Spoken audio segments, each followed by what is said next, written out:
Tactical FFA chapter. Mr. Vice President, are all officers at the station? I shall call the roll of officers, find out whether they are at their stations, and report to you, Mr. President. Supervisor North. Your duties there. Through these doors pass many friends of FFA. It is my duty to see that the doors open to our friends at all times and they are welcome. I care for the meeting room paraphernalia. I strive to keep the room comfortable and assist the President in maintaining the room. The reporter. Mr. Flag. Why about the flag? Because we know the flag covers the United States of America. It's my duty to support every man, woman, and child, FFA is a national organization, knows the traditions, and the last Puerto Rico, state of Mexico, life. The treasurer. There's no Your duties there. I keep a record of receipts. This person was just in Washington. He had his warrant down here to look at.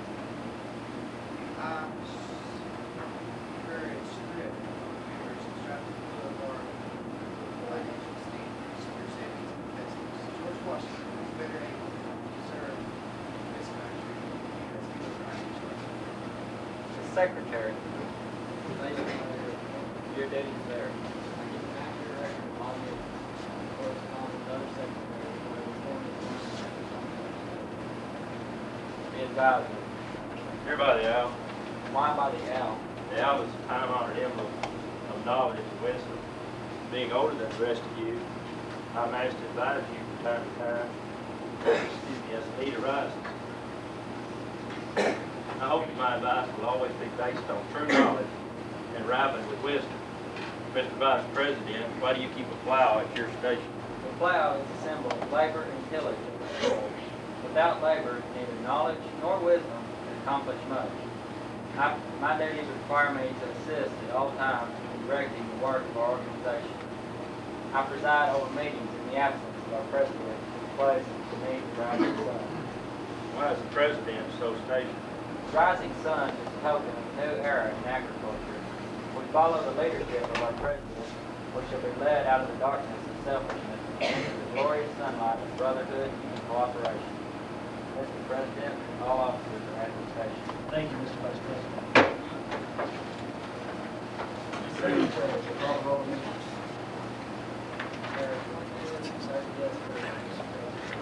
Thank you. FFA members, why are we here?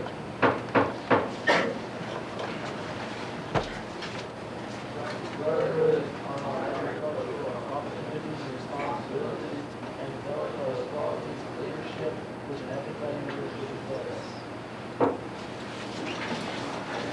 May we accomplish our purposes, I now declare this meeting of the Tactical FFA chapter duly open for the transaction of business which is properly presented.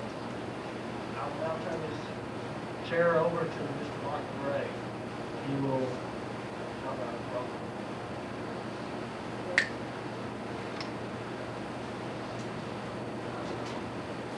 It gives me great pleasure at this time to extend a huge welcome to all members of the guests for attending tonight.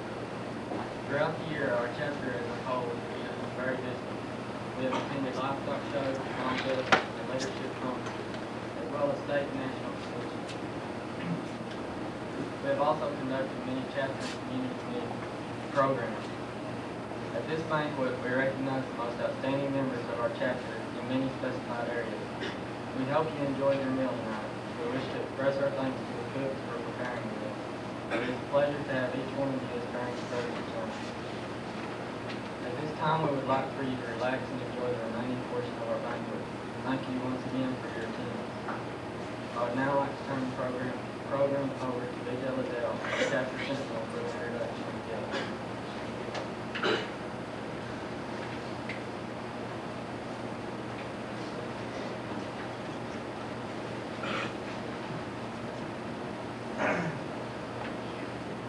Due to the circumstances this year, our guest list has been greatly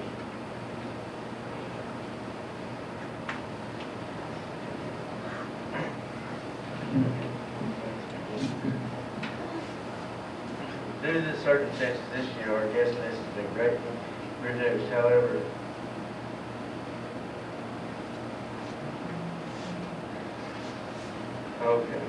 without their presence with us, I'd like to call your attention to the list of honorary members who have served our chapter well in years past and present. This list is in your banquet program. We would like to thank everyone in the community who continue to assist our chapter. We appreciate all of our school administration and staff for their assistance throughout the year. And lastly, we thank you as parents for your assistance, your presence tonight, as well as your support of our members this year.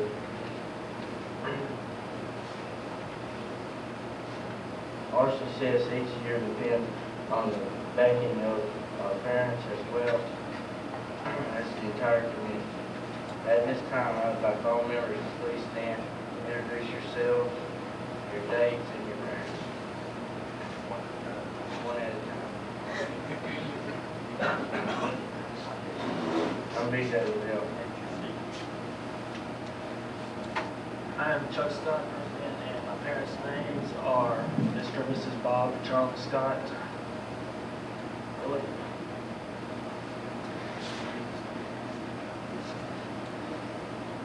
Billy Jones. My parents are Mr. and Mrs. Mary Jones.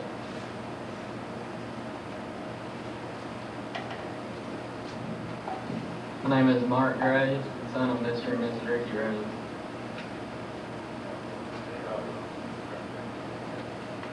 I'm Ronnie Morrison. My parents are Mr. and Mrs. Rose.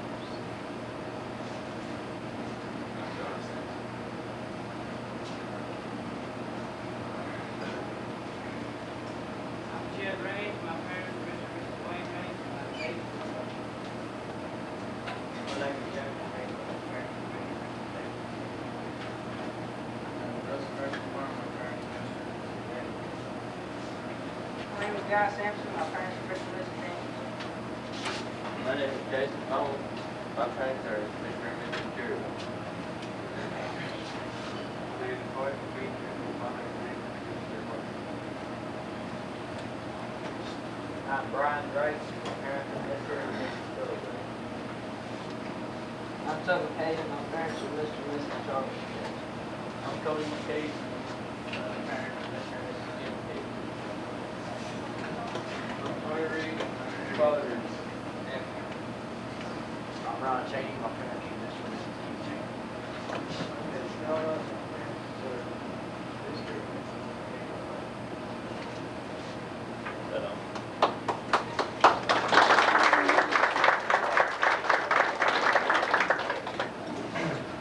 At this time, I'd like to introduce Ryan Cheney to recite the FFA Creed.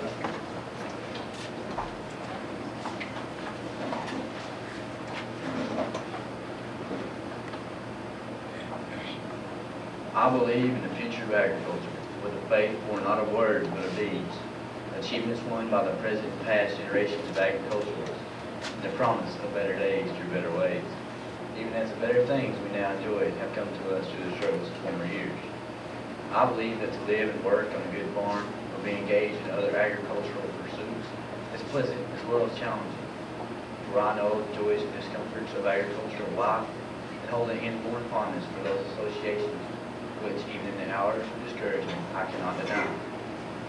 I believe in my own ability to work efficiently and think clearly with such knowledge and skills as I can secure, and in the ability of the progressive agriculturalist to serve our own as well as the public's interest in the producing and marketing the product of our toil. I believe in less dependence on begging and more power in bargaining, and the life abundant and enough honest wealth to help make it so for others as well as myself. Less need of charity and more of it when needed, and being happy myself and playing square with those whose happiness depends upon me. I believe American agriculture can and will hold true to the best traditions of our national life, and that I can exert an influence in my home and my community, which will stand solid for my part in this inspiring task. The creed was written by E.M. Tiffany and adopted at the Third National Convention of the FFA. It was revised in the 38th and again at the 63rd Convention.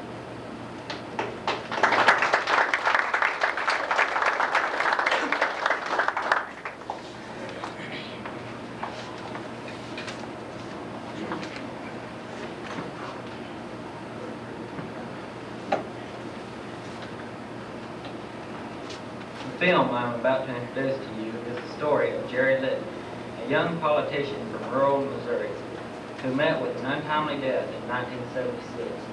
Perhaps the greatest political tragedy for the common man since the assassination of John F. Kennedy.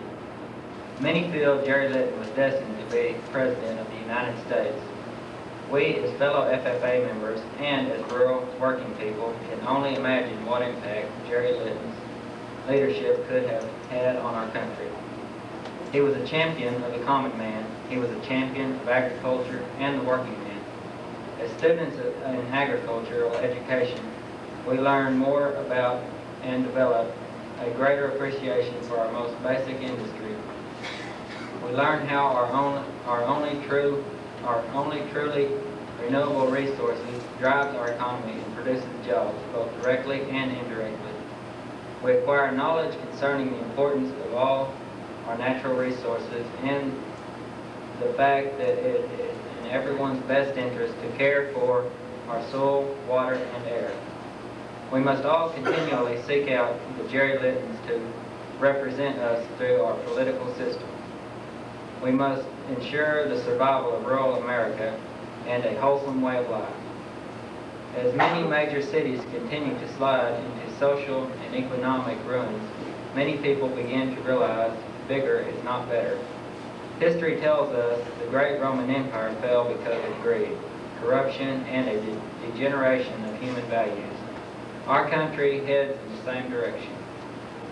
We need a restoration of values and productivity. We need to restore rural America. As we await our true champion and the revitalization of the basics in our economy,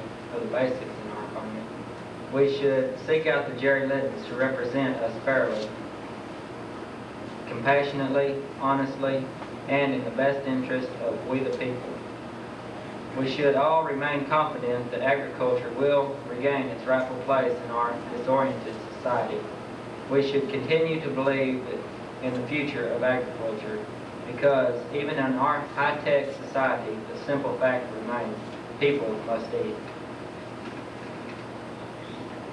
William Jennings Bryan once said, "Let your cities burn down and new ones will spring up again, but let your farms disappear and grass will grow in the streets of every city in the country."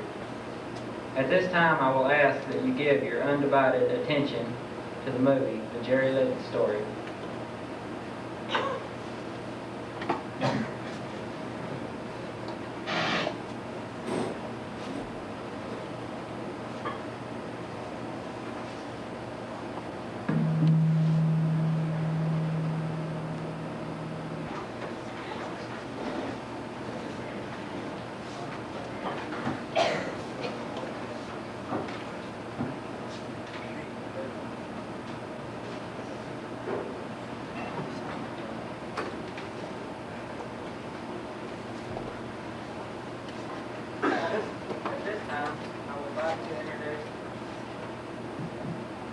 This time I would like to introduce our reporter, Billy Jones, for presentation of the chapter school project.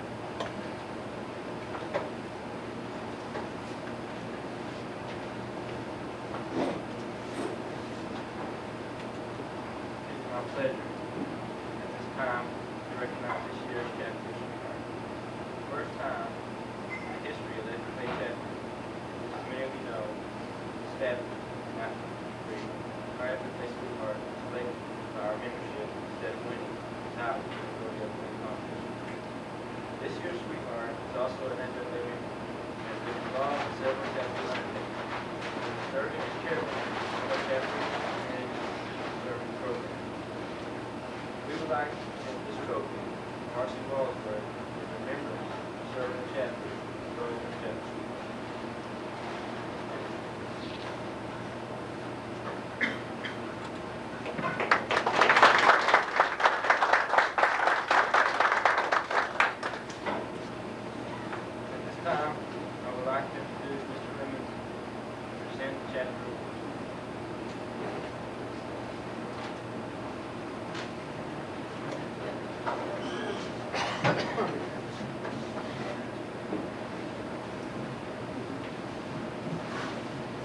Thank you. I'd like to start off with thanking everyone that saw fit to be here, all the parents with their student members, especially thank you members for turning out tonight. I'd also like to thank Laura Bowley, my illustrious teacher today, for preparing the program for us. She did a lot of work for us this week trying to prepare for the family. One of her main duties was to type up the program. Thank you, Laura. Thank you for all here.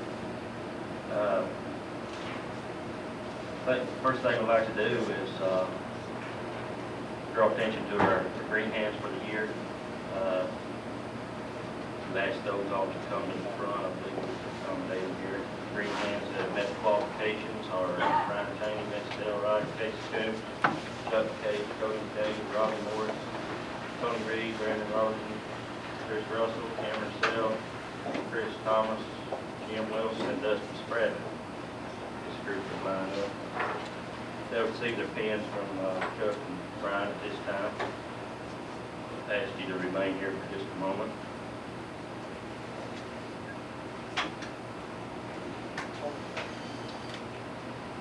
As you witness Brian reciting the FFA Creed, all these young men, that's one of their duties to earn your green hand pin in your freshman year, along with learning a lot about the organization.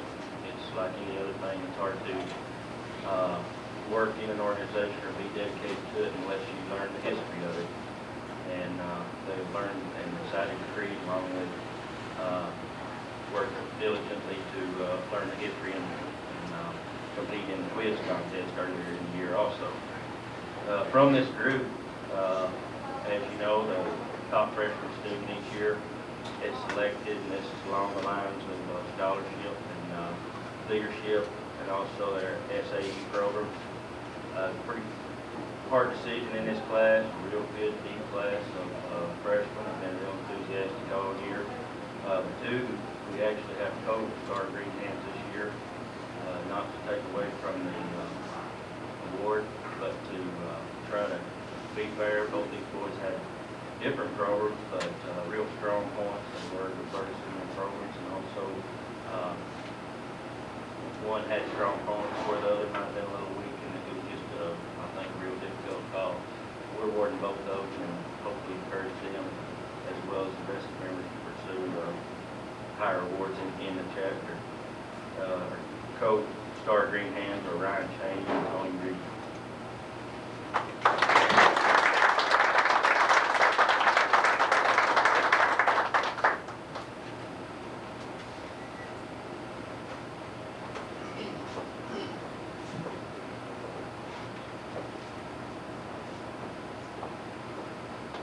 Okay, get this picture. Thank you, boys.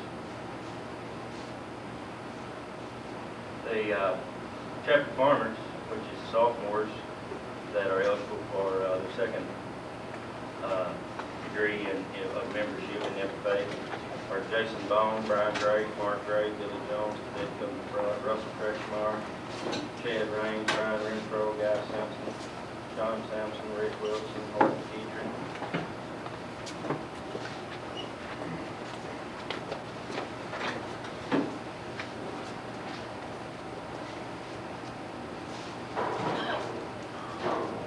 As you also know, from this group, sophomore students as well as our Ag 2 students, as well as all other levels of members of the chapter can be juniors, seniors. We pick a star chapter farmer each year. Kind of the same situation I felt like as we did for Star Green Hand. Two boys that have a lot of involvement in agriculture. Again, having diverse programs, different programs, but hope that this chapter Star Farmer will be an encouragement for them to live up to their award as well as these Star Green Hands and work harder. The Star Chapter, co-Star Chapter farmers are Brian Drake and Chad Raines.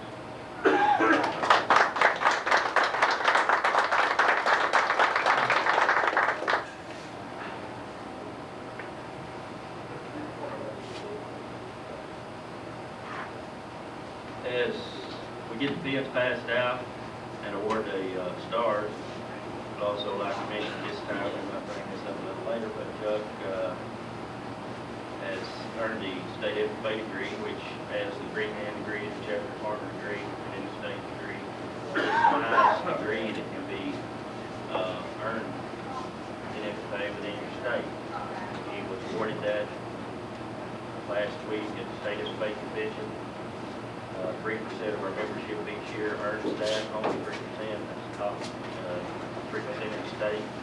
That amounted to about 590 state farmers or state FFA degree candidates. About 20,000 members in the state each year. Chuck's scrapbook is back here if anyone would like to glance at that before they leave. He and his family are real proud of it, worked diligently to prepare it, and it's a effort of 4 years. Really need to start as a freshman on these scrapbooks. And you can see as you view his scrapbook that it's a progressive thing, and you can just feel on the road that you start out as a freshman.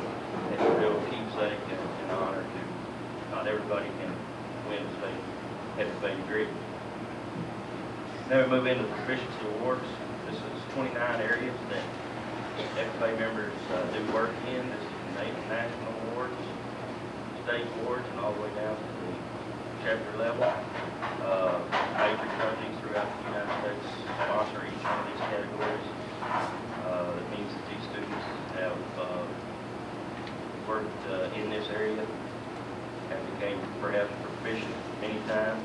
Sometimes they may not yet be proficient, but it did a certain amount of work in that area. But on the proficiency award, we'll ask those people to come forward and then remain here. Public speaking, Ryan Cheney. Ag electrification, John Sampson.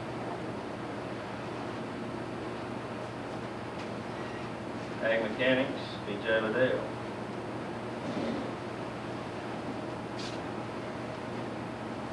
Agriculture processing, Brandy Hicks.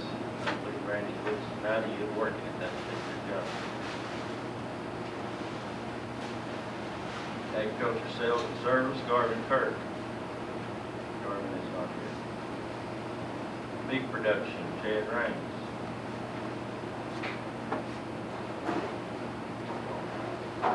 Cereal grain production, Tony Reed.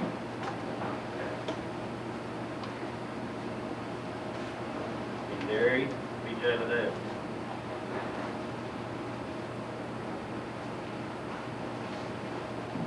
Diversified crop, which is more than growing more than one crop, being involved in production of more than one crop, Tony Reed. Diversified livestock, as you might guess, production of more than one type of livestock, Brian Gray. Feed grain production, Will Sherman. Fiber crop production, Chuck Scott. I might add, Chuck has had numerous proficiency awards in his 3-4 years of, in the ag chapter, but hitting him fairly light this year because actually he has received all these awards. He's received top degree. He's probably worthy of a lot of these awards, and I'm sure he would agree with me that you'd like to hand them down to other members that possibly pursue some of the same things that he has. Oh, that's right, so his book's pretty full of proficiency awards back there. But fiber crop was one that kind of had the corner on. Floriculture, Garvin Kirk. Forage crop production, or hay crops, Bull Sherman. Forest management, Lloyd McKeecher.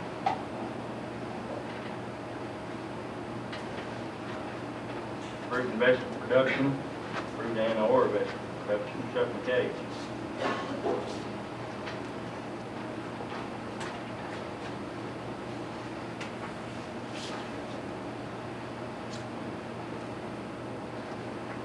Home and farmstead improvement, Lloyd McKeecher.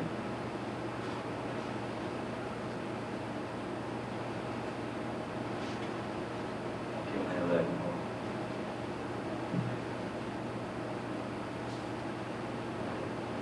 Horse proficiency, Ryan Cheney.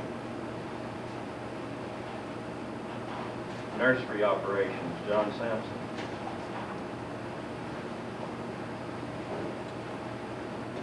oil crop in our area is peanuts. Chad Raines. Chad, we might mention this year, turned in a state proficiency application in oil crop production.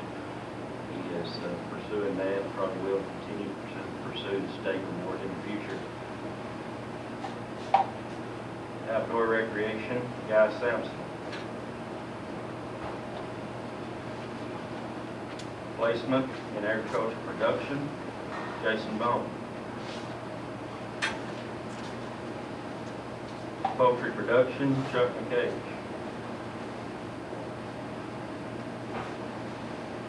Sheep production, although he just sold out his herd, will be Chuck Scott. We have other people that exhibit sheep, but no one really producing them.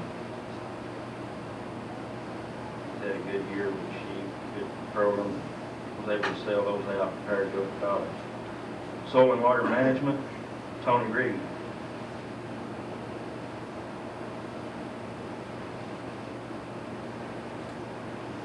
Specialty animal production, Chuck McCage.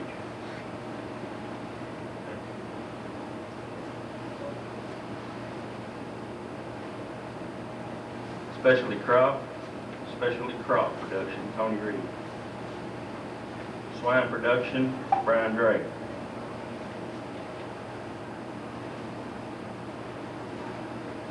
Turf and landscape management, Chris Thomas. And wildlife management, Casey Coombs. Both those young men out here. As you view this set of gentlemen, I believe they look sharp. There's a certain amount of work that's went on. We encourage all of them to continue and perhaps develop even a better program in these areas. Let's give them a hand as they lead.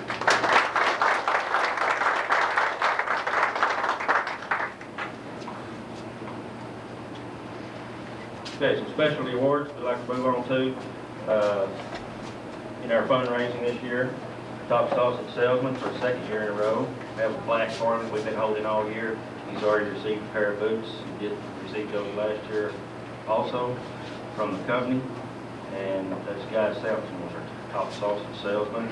Top beef salesman, Sheldon Bone. Sheldon was a first semester member and no longer in the second semester. But he received the jacket earlier in the year for the top beef salesman. Let's give Guy Sheldon Bone.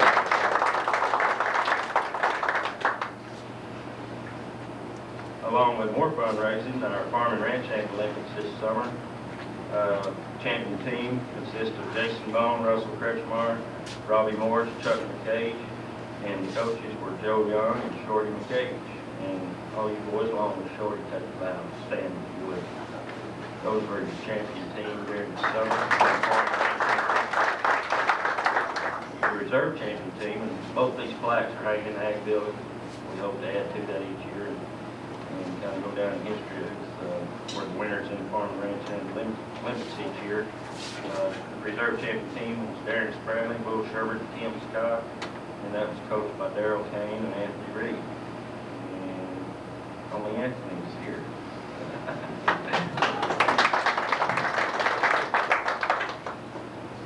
We appreciate all the boys' efforts and all the coaches' efforts this summer, last summer.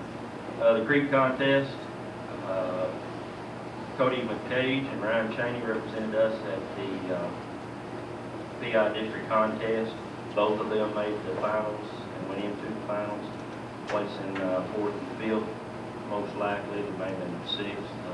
There were 6 contestants that made the finals, and we know that they didn't place 3 and above. So they did a really good job of preparing and getting into the finals. We heard from Ryan tonight. We'd like to commend both of those boys, give them a round of applause at this time. The quiz contest was a contest that's designed for freshman students to test their knowledge about the history of the FFA. We spent quite a lot of time on this. We think it's a pretty important function in the freshman year. We had 5 representatives that could go to the preliminaries, which was a written test. They were Ryan Cheney, Tony Reed, Cody McCage, Robbie Morris, and Chuck McCage. Of those 5, they all did a good job. Ryan Cheney, Tony Reed, and Cody made the finals and went to the BE's and competed in the oral contest. And I don't believe I have with here how they finished in the oral contest. It was in about the neighborhood of 6 or so, or maybe 8. There was about 12 students that went to that. And one other thing that I established last year among our freshmen, the most promising ag mechanic students, that as freshmen, those that we like to recognize, there's several of them really had some really good welds and cutting in the first phase of trying to put together little ag mechanic skills, cutting, welding, and safety. Brandon Robertson, Cody McCage, Casey Combs, Chuck McCage, and Aubrey Morris were some of the people we felt like did a really good job. And along with our quiz and pre, and those ag mechanic students, let's give those one round of applause.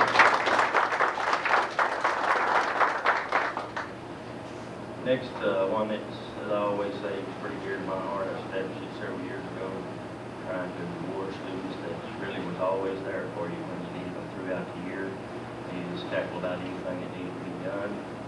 They even take on community projects that come into the shop. Always there to help us with chapter projects and any other livestock projects or whatever we need help with. We call it Workhorse of the Year. We have co-Workhorse of the Year this year. BJ won it last year. He'll repeat this year, but I did feel like that Terrence Pratt had pushed him pretty good this year. Both of them doing a lot of good work for their chapter. Always there to assist me when I needed them. And a Workhorse of the Year, Big Dale and Terrence Pratt. I think BJ can come forward and get this medal, please.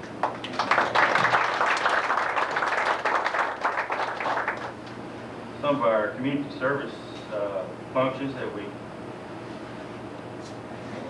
tackled this year was the Food for America program. We applied on the state level for a grant. There's only a few chapters get that grant. We didn't receive it. We will continue to apply for that. Marcy did an excellent job as community service chairman and doing work for that. Also our community safety program, which also fell under the community service committee, which Marcy's the chairman of. We mailed out information that many of you received about farm safety, encouraging everyone to think about farm safety and workplace. And we also want to commend Marcy for her leadership there, as well as Rex Brown, John Sampson, and Mark Gray, who are members of that committee and worked to help her get all that information out. Also, under the same category, our electrical safety meeting, that was a part of one of our meetings that we held in the auditorium after one of our chili suppers. The REA presented the presentation, and I will say that we were a little disappointed in the turnout there, especially among adults in the community. We felt like we had some real pertinent information that could be valuable for safety concern. We may hold those in the future and encourage everyone to attend. But I'd like to commend those people that I mentioned, especially Marcy. I'd like to give those people a round of applause.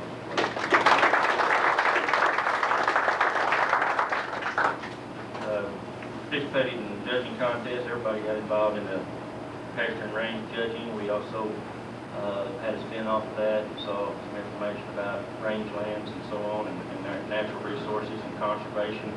But the pasture and range contest, the 3 county chapters participated in that during the county fair. We spent quite a lot of time on it, studying range plants, those that occur native and those that may be put into improved pastures. But our team was second this year. That was our goal, to come from third. We worked on it for 2 or 3 years. Our goal was to come up from third, and we accomplished that this year. Our team was made up of Brian Gray, Paul Dale, Billy Jones, and Gardner Kerr. And those people, picture was in the paper, and those were the ones that were high individuals on our team and the team that placed second in the county. We felt like a lot of knowledge was exchanged on that, and we commend the kids working real hard on it. During the county show, the livestock judging team, second place, we also had the second place team in the county. Our first high individual was Chad Rain, followed by Brian Renfro, Shane McCage, and Will Sherman. This was held during the county livestock show. Had some nice classes of all 3 species. That Monday morning of the sale, maybe you may not know what we do that Monday morning. We have a judging contest, prepare the barn, clean up and sale that night, give gives you a little bit of time to relax before the sale that afternoon. Appreciate their efforts in livestock business. Want to work more on that perhaps this summer. Last summer we took a group to OSU's swine field day, which was training in judging and also carcass traces only. They evaluated live hogs, and that afternoon they got to see those hogs already hanging in the tool room on the carcass, and they got to really evaluate how they had fared as far as their placings and their evaluations of those hogs on foot compared to on the rail, which is really valuable. Not that often they get to see going in the tool room and see carcasses hanging. Those people that attended that were Chuck FFA, Robbie Morris, Martin Gray, Russell Kretschmar, and Brian Renfro. We appreciate their efforts. Oh, I'm sorry. And Brian Drake went to that also. How could I forget? Thank you. The Washington Conference program is a leadership conference. It's provided each summer in Washington, D.C. for all FFA members across the nation. Very high-powered conference that concentrates on leadership. Chad Raines attended that last summer. We really appreciate his efforts, his family efforts, and some people throughout the community and the county that helped Chad attend that. We'd like to encourage everyone to seek out possibly sending a student to the Washington Conference. I have any information on that your student is interested. Or this summer we have the alumni camps, which is not near as expensive as held here in the state. And we have ways to finance that, and we're really interested in sending 2 or 3 people to the alumni camp, which is basically the same type of training, but on a smaller scale. But they assure me that it's really high power. We need to expose, I think, our young people to more of this kind of thing. Also at the national convention, those attending were Guy Sampson, DJ, Brian Drake, Mark Gray, Billy Jones, and John Sampson. And while at the convention, we saw the proceedings and really focused on the ag career exhibit, which is a very large exhibit showing all kinds of agriculture careers and agribusiness careers. And all the students, I think, gained information from that. The Sophomore Motivational Conference was in Oklahoma City. We attended that.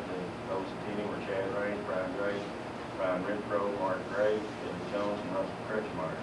This is to motivate and help train and guide your early members in their sophomore year, attempting to develop them into leaders in their chapter and in their state. Then the state convention, which we just returned from a week or so ago, those going were Ryan Chaney, Tony Reed, Cody McCage, Chuck McCage, Robbie Morris, Chuck Scott, Mark Gray, Brian Renfro. That was a good group. They diligently sat on the floor and voted for all of the state officers. Made an amendment or 2 to the state constitution. Saw a lot of presentations by a lot of good speakers, and hopefully gained even more leadership, more inspiration as to how to function as a leader here and perhaps on the state level. Our educational tours that we took during the school year, our field trip to Fort Worth, there we again were focusing on the exhibit hall, which contained a lot of agribusiness and home improvement, this type of exhibits. Each student was required to give some reports and bring back a lot of brochures, which they were encouraged also to share those with you at home the night they returned. Hopefully many of you saw those, and some exchange of knowledge and ideas were secured on that trip. Again, they were a real good group to work with, and enjoyed taking them on that trip. Greenhouse, Ag Being Greenhouse was one of our field trips. We really appreciate Shelley Greg Winters allowing us to take part in that, each different class: natural resources, ag sales and service, ag 1, ag 2, and ag mechanics, each really focused on a different phase of the greenhouse. For instance, ag mechanics on the construction of the greenhouse, ag sales and service on the finances and the marketing of these greenhouse products and so on. The leather products company, Ken Norvell, allowed us to tour it just a couple of weeks ago, or within the last couple of weeks. It coincided with some of our studies in class, such as beef breeds and beef production. The students were able to see a byproduct of the beef industry, sides of leather converted into really useful products manufactured into tack for horses. And it's employing quite a few people in the community, and I think students need to be exposed to this type of manufacturing, this type of employment, and this type of possibilities of entrepreneurship within our rural communities, and it's kind of like what the family addressed. So we were happy and fortunate, and we thank him for allowing us to tour. Our livestock winners for the year, we probably better just recognize those at the table, if they would just stand. From the County Livestock Show, the project work, very important. Appreciate all the efforts that parents have put forth to back up these projects at home. As you may or may not know, the project work in the FFA organization was established years ago to be an extension of the classroom. I think the boys will tell you that it's a lot easier to get motivated and to have a better realization of what you're studying if you can relate to it more. And you have that project at your home. It complements the classroom work very well, just as the shop complements the mechanic studies. We've had a really successful livestock show season. A lot of people went to a lot of different shows. We're focusing just on the county show. Tony Reed had reserved Grand Hog. Tony would just stand at his table. Chad Raines had reserved breed champion Dorset. Rex Brown had reserved breed champion Burke. Brian Cheney reserved breed champion Chester. Brian Renfro, first place light Chester. Jason Bone, second light Hamp Lamb. And Jason Bone also had the second heavy Hamp Lamb. Bull Sherbert, second light Suffolk. Bull Sherbert, second light Cross. Tony Reed, second light Burke. Cameron Self, second light Poland. Timmy Scott, second light York. Rex Brown, second light Cross. Chuck Scott, third light Ham. Chad Raines, third light Suffolk. Billy Jones, third heavy Cross. Brian Gray, third heavy Burke. Jim Wilson, third light Chester. Cody McCage, third heavy Chester. Chuck McCage, third heavy York. And Brian Gray, third heavy Cross. Did I leave out anyone? Mark? And that was the second. I took that right off the list. I'm sorry, I skipped over your name, Mark. Who else? Robbie? Yeah. Second Chester. Okay. Like I say, I took that right off the county sales list. I don't know how I skipped two people. But those people didn't remain standing, as I might ought to have told them. But if y'all would just stand back up and remain standing there just for a minute. These are the people that make the premium sale. They're in attendance tonight. And we had a large portion of our classes showing livestock this year and working with project work. And we certainly appreciate their efforts. These people were also responsible for the herdsmanship trophy in sheep and the herdsmanship trophy in swine, along with some of your help and some other students. We were able to win both of those, winning 2 out of 3, all but the cattle. And these trophies are here behind us tonight, and they will remain in the ag bill. Thank you.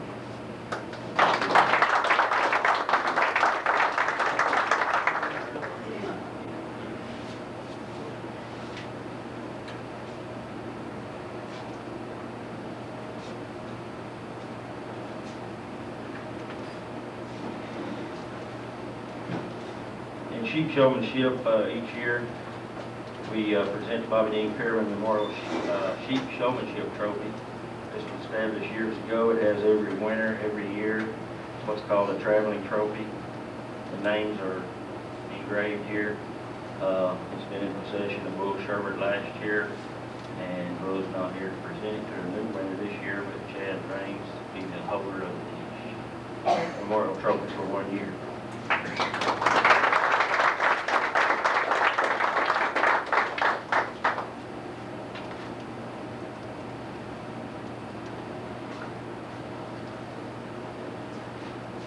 Chad has been competitive in just about every sheep showmanship contest he's ever been in.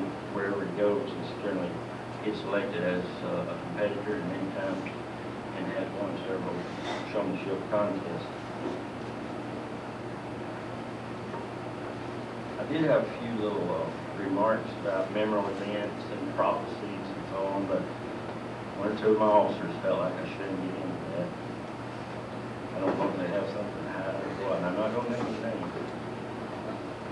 But at this time, I'd like to introduce Chuck Scott for his retiring president's flag. He or already said Chris, he has served chapter 2 years now in a row as the president, and he didn't actually make his retiring address last year. And as we've already stated, we're proud of him for the fact he's been a leader in the chapter. He's also been diligent enough to apply for a state degree and win that. And at this time, I'd like to turn it over to Chuck to make a few remarks.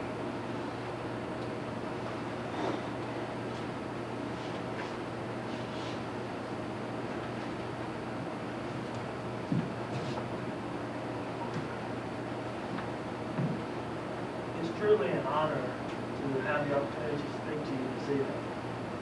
I would like to take this opportunity to thank some people who have been a very important key in my FFA career.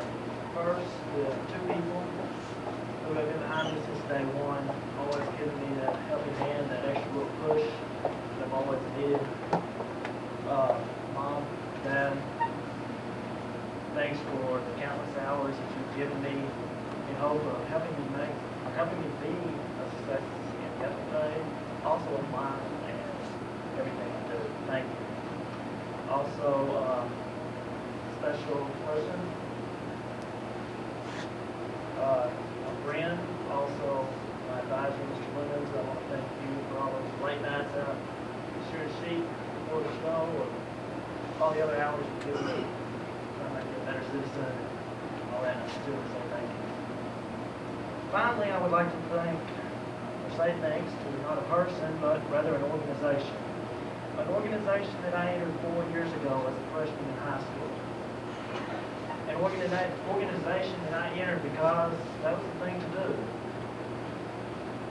This organization took me instantly and began preparing me not only for not 4-year membership, but rather for the rest of my life. This organization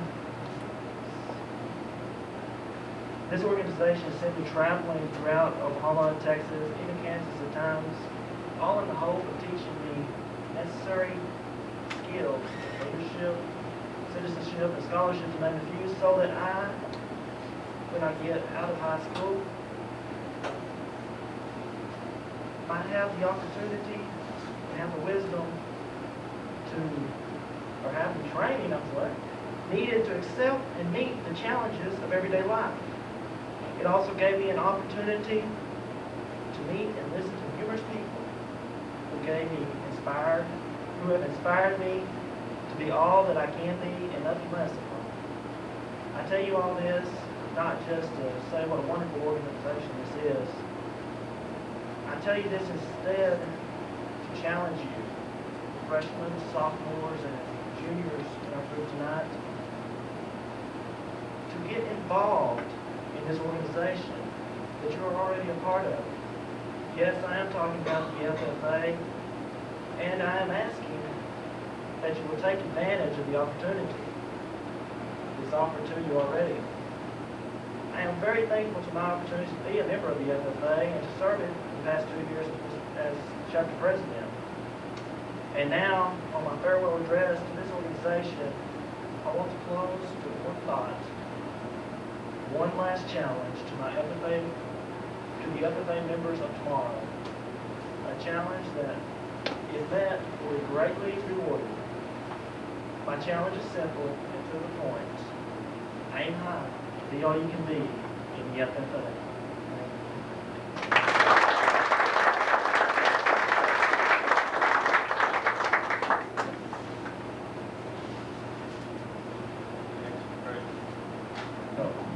Excellent presentation, Chuck. Some real work and wisdom there. Chuck has had a good career, and as I told you, he's kind of an example of how he can climb the ladder here on the local level, and I know Chuck's going to be real successful. He's prepared to go and meet some new challenges now. Has a lot of plans ahead of him this summer and in his educational future, and we hope that some of the things, some of the responsibilities he's had, some of the leadership activities he's been involved in, has truly prepared him to go out and be a successful citizen, and that's what really this country needs, is more successful citizens. We want to did him this time with a little plaque as far as his state farm degree, state pedigree. And also, we'll have a plaque for him that commemorates his serving of 2 current years as president of our chapter also.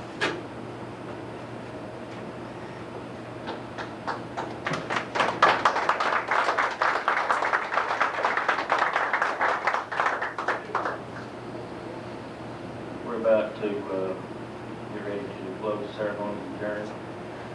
Again, I appreciate everybody turning out. Kind of spin off of the film, you can maybe get an idea of the things I really think, and a lot of the boys are picking up on. We've had a good year. I think we've had some good exchange of ideals. And our natural resources class was added last year.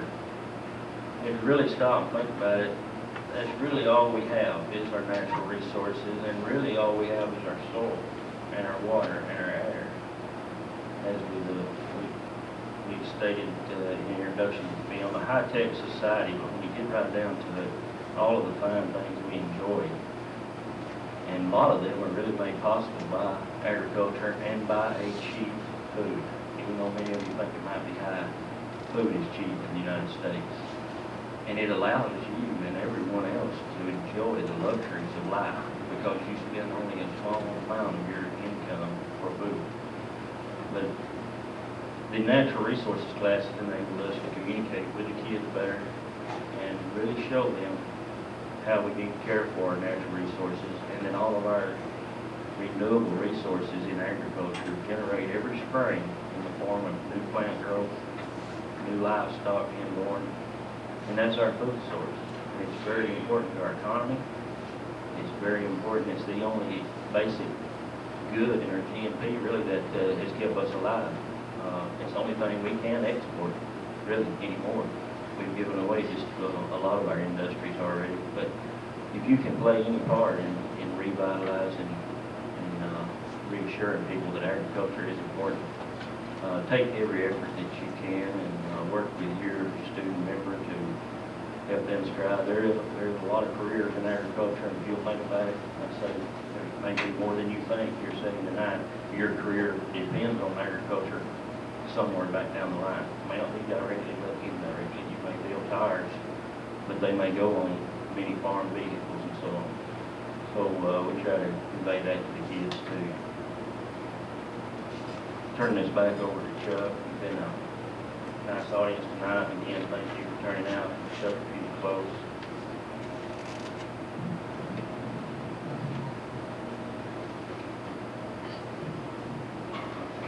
Mr. Secretary.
see another class move out in town.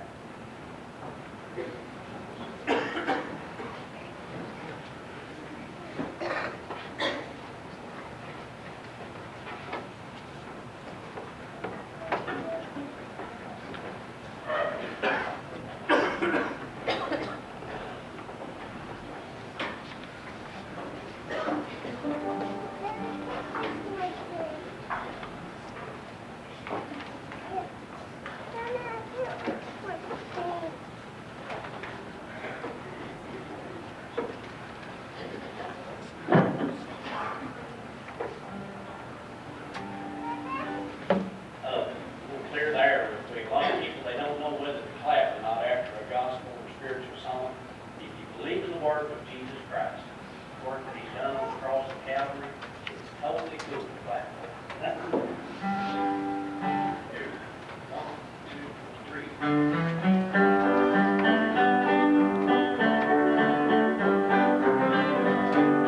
Down in the valley with my Savior I would go, where the flowers are blooming and the sweet waters flow. Everywhere He leads me I would follow, follow on, walking in His footsteps till the crown He's won. Follow, follow, I would follow Jesus, anywhere, everywhere I would follow on. Follow, follow, I would follow Jesus, everywhere He leads me I would follow on. Down in the valley with my Savior I would go, where the storms are sweeping and the dark waters flow. With His hand He'll lead me, I will never, never fear. Danger cannot frighten me if my Lord is near. Follow, follow, I would follow Jesus, anywhere, everywhere I would follow on. Follow, follow, I would follow Jesus, everywhere He leads me I would follow on.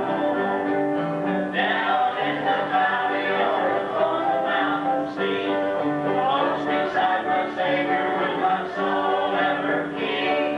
He will lead me safely in the path that He has drawn, up to where they gather on the hills of God. Follow, follow, I will follow Jesus, anywhere, everywhere I will follow on. Follow, follow, I would follow Jesus, everywhere He leads me I would follow on. Follow, follow, I would follow Jesus, anywhere, everywhere I would follow on. Follow, follow, I would follow Jesus, everywhere He leads me I would follow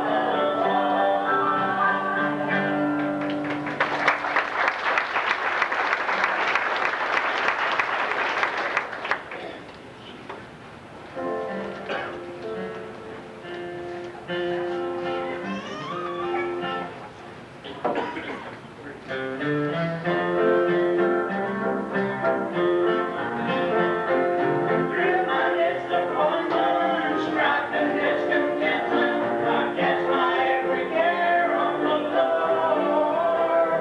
No matter what obsession, anger, deep depression, I'm standing on the solid rock. I'm standing on the rock of the Lord, my faith is firm.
chosen generation, a royal priesthood, a holy nation, a peculiar people, that we should show forth the praises of Him. This is a praise song.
I didn't know that I had a double privilege tonight. I guess I should have asked some questions, but you know how that is when you don't ask, you don't know.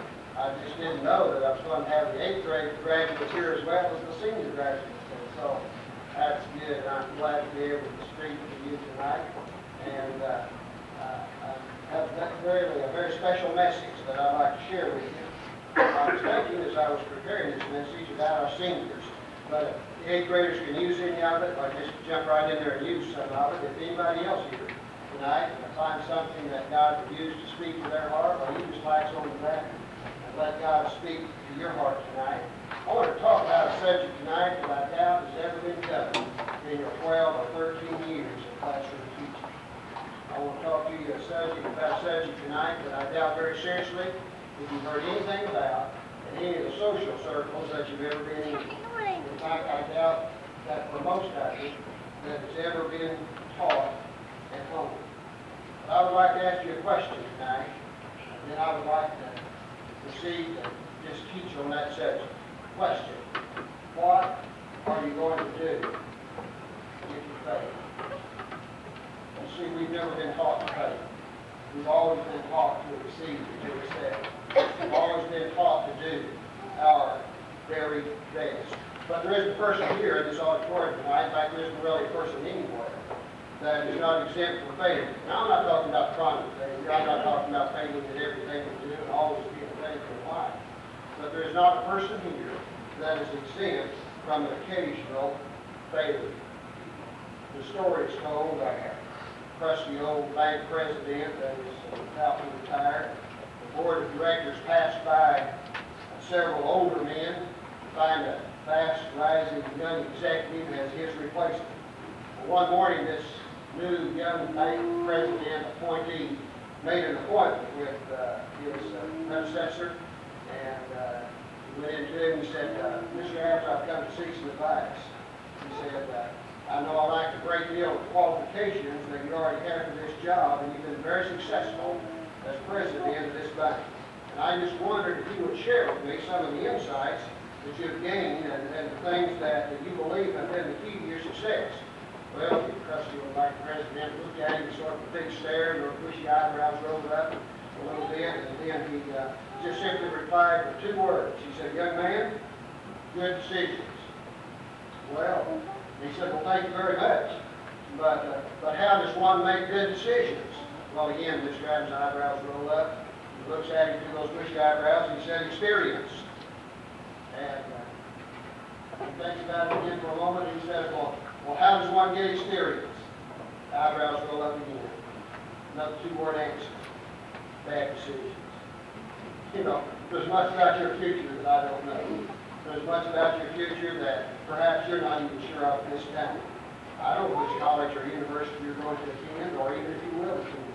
I don't know who you'll choose. Now, I'm talking to the seniors. I know your 8th graders have not yet decided that, but some of the seniors have already chosen who their mate is, who they're going to marry. I don't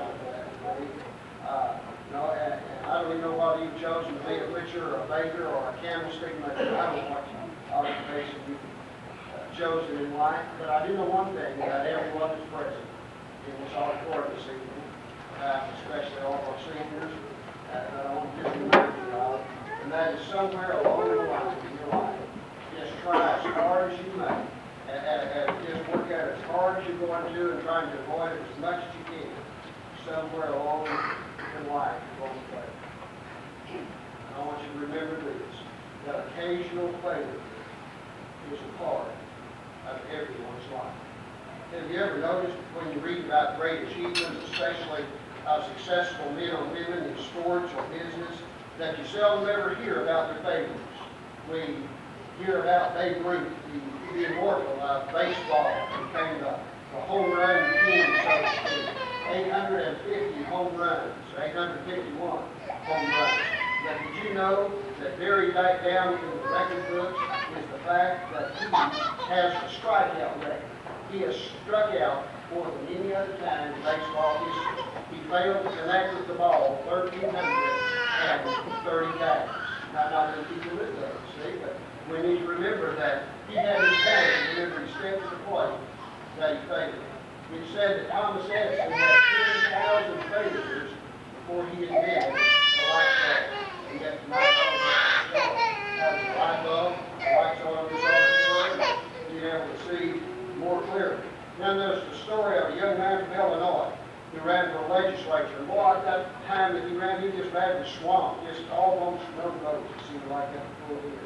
So he entered into business, and the next thing he knew, he had failed, his business had failed. And he spends the next 17 years of his life paying off the debts of a worthless business partner. He fell in love with a beautiful young woman. They become engaged to be married, and she died. He entered into politics and ran for Congress, badly defeated. And then he tried to get an appointment to the United States Land Office, failed at that. Became a candidate for the U.S. Senate, badly defeated again. 2 years later, he ran for the Senate another time, and again he was defeated. It just seemed like one failure after another. Not just little failures, bad failures, great setbacks.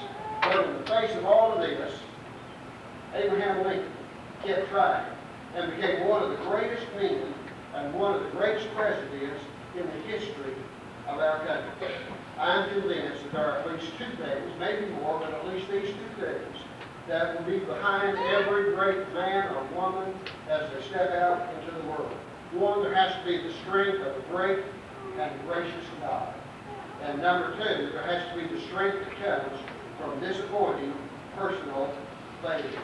Now, if you know anything about the Bible, and I'm just assuming that here in the Bible Belt, sort of at the Buckley Bible Belt here in Oklahoma, that all of us at least have some general knowledge about the Bible. And you'll realize that some of God's greatest leaders, at first at least, were catastrophes. They were just absolutely utter failures. In fact, if I could just put it in sort of the vernacular, the language of our day, they would have been Dallas. They really did. Men like Moses, David, Jonah, Simon Peter. You remember Moses, don't you? One day he was out taking a walk, and he saw an Egyptian taskmaster mistreating one of his Hebrew brothers. And he sort of looked this way and he looked that way and decided that no one was watching, and he slew that Egyptian and buried him in the sand. And as a result of that failure, God led you out on the backside of the desert, and there he gave you, of course, that Egyptology, I guess. I don't know. I just know he spent 40 years getting an education, tending the sheep of his father-in-law on the backside of the desert. You remember King David, don't you? One morning David got up, David's eyes caught the figure of a baby beauty. He took another man's wife, and he took another man's wife. And for all of this pleasure, he lost a child, and he was placed, everything that was dear to him, in jeopardy. You remember Jonah. Jonah one day got orders to travel to Nineveh to preach. You know what Jonah did? He failed to yield to the instructions of God, his commander-in-chief. And instead of going to Nineveh to preach, he bought him a ticket to get on a boat and go in the other direction. And for all of his trouble, he wound up as fish bait at the bottom of the sea. You remember Simon Peter, the apostle who had a bad case of foot and mouth or hoof and mouth disease. And while Jesus was dying on the cross, he was denying that he even knew him. I love what Mark Twain said. He said that everyone is as a moon, and they have a dark side, and he never shows it to anybody. But I want to say something tonight to our seniors and to our 8th grade class and all of your parents and friends that are here tonight, that God knows your dark side. Nobody else may know your dark side, but God knows your dark side. And the fantastic thing about that is, even though God knows your dark side, and every time that you fail, God still loves you. When Jesus died at Calvary, he shed his innocent blood, not for your successes, but for your failures and for your sin. Jesus died there that day with the weight of the whole world, the weight of the sin of the whole world, the weight of the sin of you and I who are here tonight, and our failures tonight, nailing him to that cross. And yet in the face of all of this, he was able to say, Father, forgive them, for they don't know what they do. You know, I think that God is perhaps more understanding and more tolerant of our failures than we are of each other's failures, of each other's sins. Moses, for instance, I doubt would ever be allowed to preach in one of our churches today. I don't know if maybe his brother have a different insight on that, but I think if we had looked at him today, in the light of what he did, we said, no way. And I believe that David would never have been called on to pray. I think after what David did, I wouldn't want to call him to pray because of worship service. Jonah would not have been allowed to hold the Bible service in our church. And I doubt that even let Simon Peter take the offering. All I know to say is, well, these guys blew it, and they blew it bad. They would probably, according to world standards, never have again be given the opportunity of proving themselves. But I want us to take another look. As we take another look, I want to encourage you as the seniors of the class of 92, the 8th grade graduates, and all of us here tonight, to just take a look and ask ourselves some questions about these individuals who failed and see if we can apply them in our lives very quickly. Take a look at Moses. You see, he failed when he took, as it were, the law in his own hands. But I want you to take another look at Moses. I see him there kneeling at the burning bush. And as he kneels at the burning bush, that's Moses. Yeah, that's him all right. And you know what he's doing? He's yielding his life to the Father. He's transferring the authority of his life. He's transferring the keys of his life, and that's the Word of God. And he's just simply taking the weight of his life off of his own shoulders. He's saying, here, God, here's my life. You take it, and you use it, and you take care of it. Now, I would suggest to you that's the most important thing for any of you, wherever you look at the decisions that you make as you graduate and go through these ceremonies, walk out these doors, and I know that you work hard, and that you're elated about that. And I'm glad for it. I remember sitting there. Really, I do. I remember sitting where you are and thinking about that. But I want to just tell you right now that the most important thing that you can do as you walk out the doors, have the graduating from high school is making a conscious decision of placing your life in God's hands. Instead of God, your life, use me, however you see fit. Because when you do, you place your life in the hands of great people of God. And God is able to use you. Well, and by the way, did you know that God used Moses in a great way? He used him now not to deliver one Hebrew or one Israelite from being whipped by a taskmaster, but God used Moses to deliver a whole nation. God certainly used Moses when Moses placed his life in the hands of God. Then take another look at David. And I know he would, and I know that's not right for him to plan to take another man's wife, and then to plan to take that man's wife as he figured out a plan to take the life of her husband. But I also listened to what David said in the 51st Psalm when he said, "Have mercy on me, O God, according to thy everlasting kindness," or according to thy loving kindness. And you see, David's agony was soul. David's cry as he cried out to God. David cried out with a broken and contrite heart. I would suggest to you that as you fail, as you consciously recognize the failure of the sin in your life, that the greatest thing that any man, any woman can do is simply cry out to God, say, "Oh God, I'm a sinner, forgive me," and then place their hands in the life of God and the use of God. You see, after David had done that, he became a great man. He was able to build a great kingdom. He was able to become the king, administrator, par excellence. He became a poet and a musician, and the Bible even calls him the sweet singer of Israel. And it's of David that the Bible says that he was a man after God's own heart. And then take a look at Jonah. Here's Jonah. We left him a few moments ago seasick at the bottom of the ocean. That Jonah had a prayer meeting at the bottom of the sea. And as he had a prayer meeting in the bottom of that sea, he promised God that he was going to be faithful to do the things that God had called him to do. And as a result of that, God had Jonah delivered from the belly of the big fish. And through him, he accomplished the conversion of the sea. You see, God was able to use him in a great way after Jonah would get on his knees before God and pray and confess before God the failures of his life. Take another look at Simon Peter. Simon Peter, I suppose that the Bible tells us that he was standing around the fire, if I remember correctly. There he was warming his hands and warming his body. What he really needed to do was have his heart warmed. Because you see, he was cold and indifferent to the things of God. And then all of a sudden, we find that God very graciously deals with him. And we come to realize that even Jesus Christ would die for the lives of Simon Peter, who in the very face of his dying, in the very face of his being placed on the cross, God would still love such an individual as this. And because of that, I believe he was brokenhearted. Because of his lack of loyalty, perhaps, and brokenheartedness, Peter simply cries out to the Lord for forgiveness. And the Bible tells us that God nurtured Peter's faith, however small that faith may have been. And then one day, on the day of Pentecost, Peter stood and preached the gospel of the Lord Jesus Christ. And the Bible says that 3,000 people came to know the Lord Jesus Christ as personal Savior. I tell you what, great stories like these you read in the Bible. But I want to ask you something. I want you to think with me just for a moment. And I'll be praying. What are you going to do? What are you going to do? How are you going to handle it? How did these men that we looked about in the Bible come back from their respective faiths? Let me tell you, number one, they were not willing to sit at the bargaining table of weakness and come to terms with their failure and accept them as the natural and inevitable course in the life of a man. I believe that they were concerned that they get their life right with God, and getting their life right with God as a result of their failures, they were able to go out and do great things with God. Abraham Lincoln said, "I'm not concerned whether or not a person fails, but is he content with that failure?"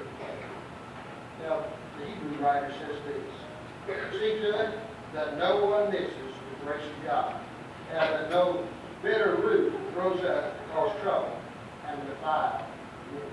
In other words, what we said very simply tonight to our senior friends and to our 8th graders and our parents who are here tonight, don't let bitterness because of failures go in your heart. Don't let the things that seem to pull you down chew away at you, cause you to be elected to what God wants you to do. Just remember that it's by the grace of God that any of us are all we are today. It's only by the grace of God that I can stand here tonight and declare to you the word of God. See to it above all else that you will be along this grace of God. You with His love and His mercy, and calling you in spite of your sin unto Himself. You would be as the Lord Himself. Little boy kept bugging his dad one day. His dad had the checkbook out, all the bills laid out. He's trying to balance the work for his bank statement. I don't think he ever got one of those anyway. He was trying to balance the work for the bank statement, determined he had enough money to pay all the bills. The little boy kept bobbing. Finally, he looked around and found a jigsaw puzzle of the world that was in a round shape. It's like, well, if I give that to him, he'll get him to put that together, and I'll give him off on the back. So he gave that jigsaw puzzle to the little boy. That was the map of the world. And he said, when you get that put together, I'll give you the drawings to get your ice cream cone. That's just that care of it. But you see, in just a few minutes, perhaps less than even 5 minutes, here comes the little boy pulling the deal on his daddy's sleeve. He says, Daddy, I got it. He said, how in the world did you do that so fast? He said, on the other side, there was a picture of Jesus Christ. And when I got Jesus right, I had the world right. And folks, we need to realize that when we got Jesus right in the heart, we got the world right. We can a lot more able to face the problems that we see in life. Well, folks, let me just tell you that the grace of God is equivalent to having a touch, I believe, from the Master's hand. Was battered and scarred and auctioneered, thought it scarcely worth his life to waste as much time with the old dollars as he held it up with a smile. What am I did, folks, he cried. Who will start the bidding for me? $1, then $2. Only $2? $2? Who will make it $3? $3 once, $3 twice. Going for 3, but no. From the room far back, where their name came forward and picked up the bow, and wiping the dust from the old violin and tightening the loose strings. He played the melodies, pure and sweet, as carefully angels sing. The music ceased to the auctioneer, and the voice that was quiet and low said, what am I bid for the old violin? $1,000, who will make it $2? $2,000, and who will make it $3? 3,000 once, 3,000 twice. And glory to God, said he. The people cheered, but some of them cried, we do not understand what has changed its word. Swiftly came the reply, the touch of the Master's. And we the man, like our true and battered and scarred with sin, was auctioned cheap to a thoughtless crowd, much like the old violin. And that's the knowledge, a glass of wine, and the game, and he travels on. He's going once, he's going twice, he's going almost gone. The Master comes to the foolish crowd who never quite understand the work and soul of the change that's wrought by touch. But Jesus touch your life and you step out the doors back to the Master.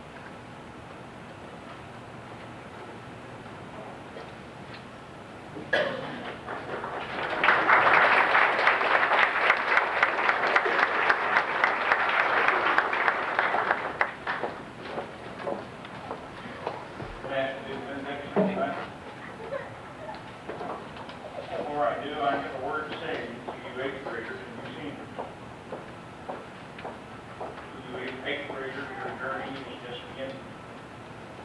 And to you seniors, your journey is just beginning. For 22 months, I've been fighting struggles with Vietnam. One of the most hazardous jobs you can handle. But it wasn't anywhere near as hazardous as the next 2 weeks are going to be for you. If we used to just address the senior, now I guess we have to address the eighth graders too. I know that all of us here on the stage, and all of the other pastors, congregation, appreciation for joining with me the next couple of weeks of praying for you guys. Because you are entering a very, very dangerous period in your life. You will do things the next couple of weeks that you normally wouldn't do. It has to do with drinking, driving. We pray that you won't. It's really serious. It is such a sad thing to have someone come this far and then lose their life over something as stupid as that. Please.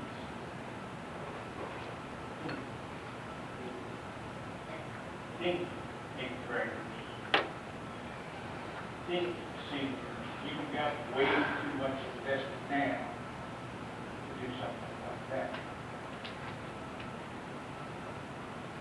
Let us pray. Oh God, we come tonight giving you thanks for all that you have done. For all that you have done in our schools, in our families, and in each member of these graduating classes. We ask your special blessing on all who took part in the education and the raising of these young people. Bless them, that they may now be strong enough and wise enough to pick up their torch of faith, hope, and love. In thy holy name, amen.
Jessica Deal, Nikki Reed, and Crystal Maggard.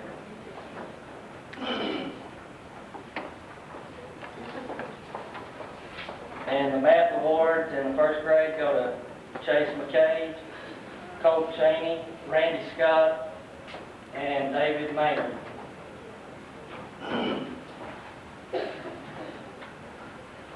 The language awards in first grade, Crystal Maggard, Nikki Reed, Randy Scott, and Craig Wilson. The art award in first grade, Jessica Deal, Randy Scott, Nikki Reed, Colt Cheney, and Scotty Sprouse.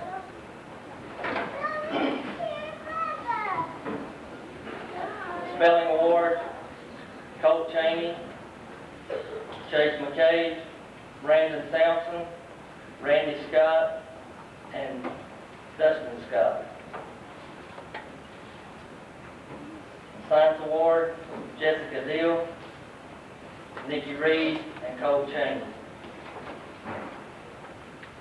Social studies, Colt Cheney, Nikki Reed, and Dustin Scott. For the book it reading program, we get to read a certain number of books to get one of these awards, and I don't really know how many it was. But the awards go to Brandon Brown, Colt Cheney, Jessica Deal, Santana Hernandez, Crystal Maggard, Chase McCage, Nikki Reed, Brandon Sampson, Randy Scott, Dustin Scott, Lahoma Cecil, and Craig Wilson.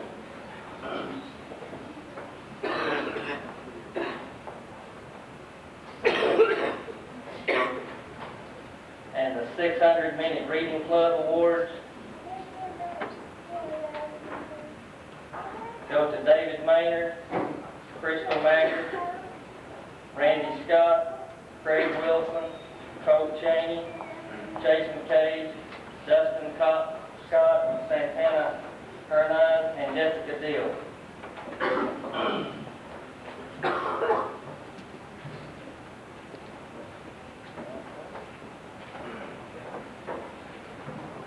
The only last award is also if they read the 600 minutes, it had to be documented by the parent. They got a ticket to Six Flags. Below these students got a ticket to Six Flags. Okay, the Perfect Attendance Award go to Jessica Deal, Brandon Brown, and Randy Scott for 2 years.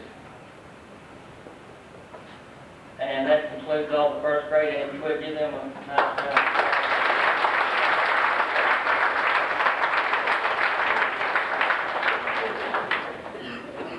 Second grade, Ms. Reed.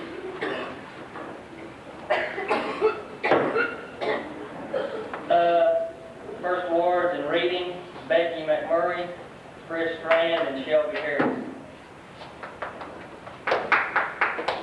The language awards, Chris Strand and Becky McMurray. Spelling award goes to Nora Castor and Becky McMurray. And the math award goes to Becky McMurray and Chris Strand. Science award goes to Chrissy Brown and Becky McMurray. Social Studies award, Chrissy Brown and Shelby Harris. Penmanship award,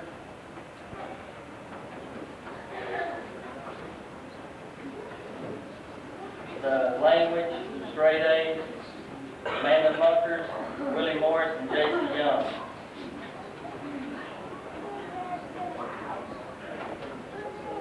And math, straight A's, Wesley Elmore, Willie Morris, and J.C. Young.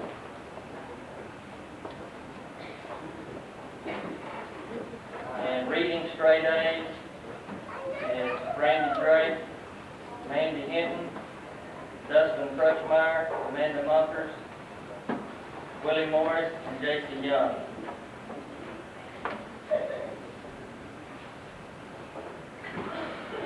And social studies, one person that made straight A's all year, and that was Brandon Drake.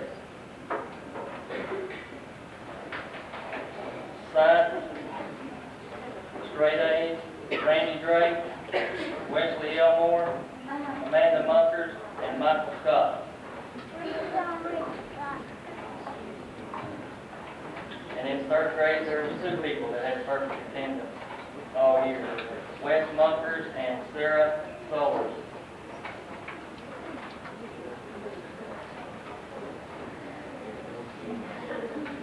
Okay, the 600-minute reading club, people that'll get tickets to go to Six Flags and read 600 minutes. Goes to Misty McCage.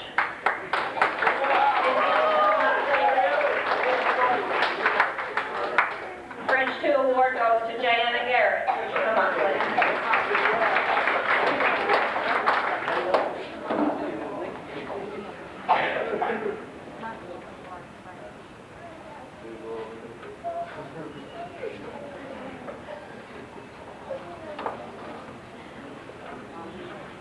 Okay, Doris Wilson will present the typing and yearbook awards.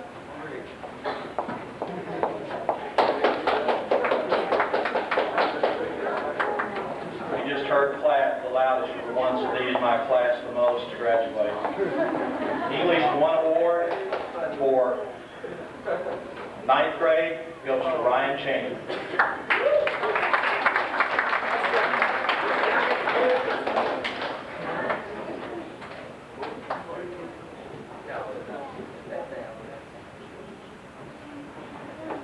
English 2 for sophomore class, Ricky Wilson.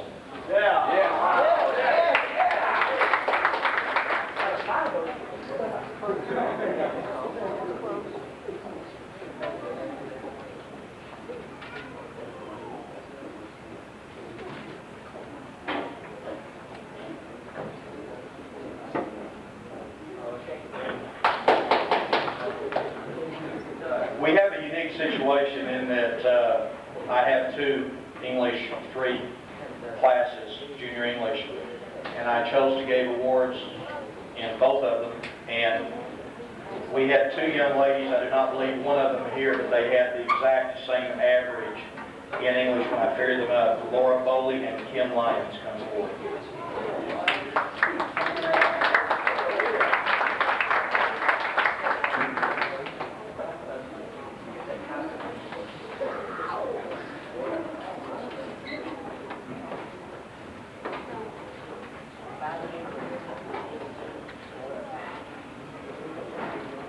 For 4th hour, English 3, Jayana Garrett.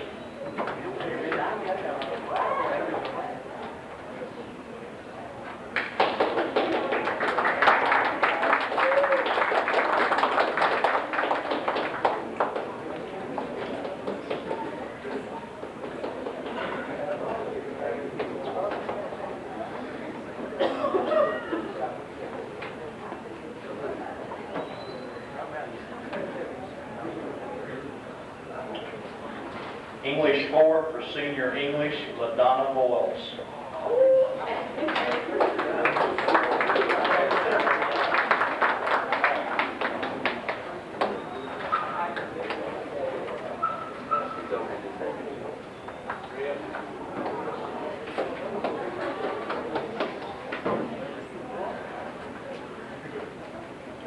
Oh my God.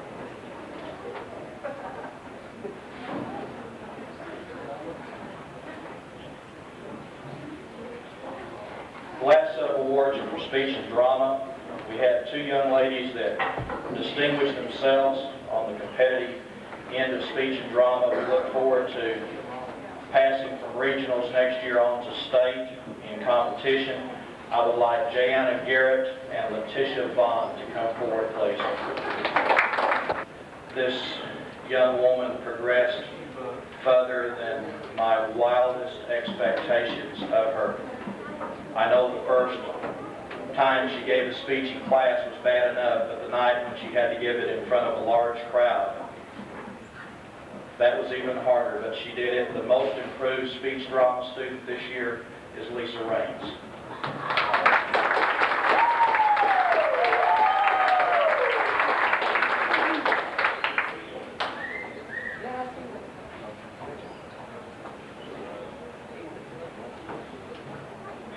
The last award, it first count.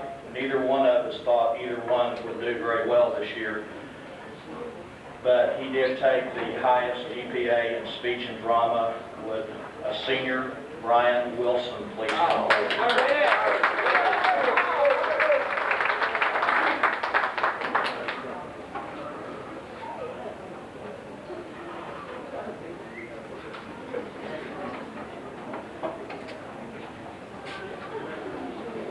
That concludes my awards. Thank you very much.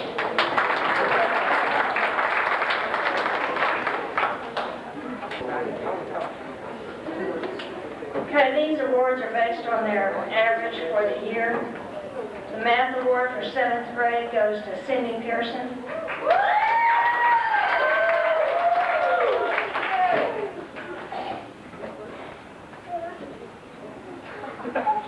History, the 8th grade award, Randy Brown.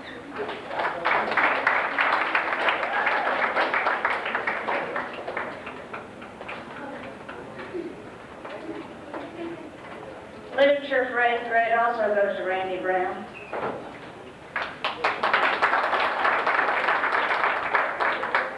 Spanish, 8th grade, well, 7th and 8th grade boys, but the award goes to Randy Brown.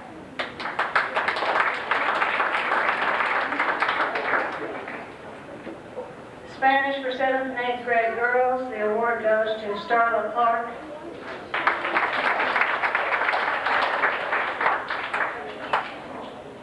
And literature for 7th grade, Christy Hughes.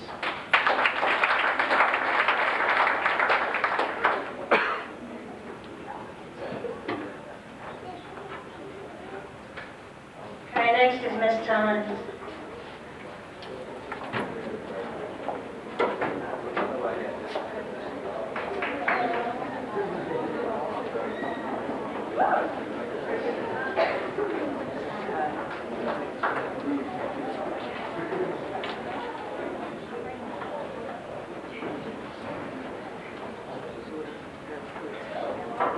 My first award is 7th grade science, and I have 2 of each of these. And this is first one is Charlotte Clark.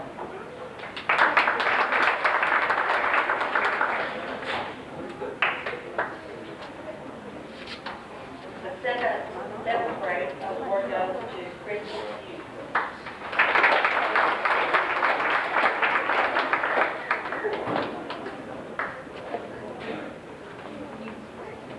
In the 8th grade, I have Sarah T. Haller.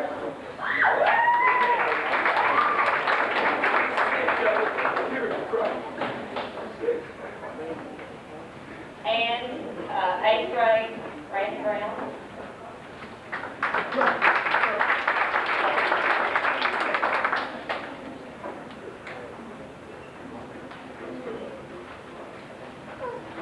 In my freshman physical science class, I have 2 boys. First one is Corey Young.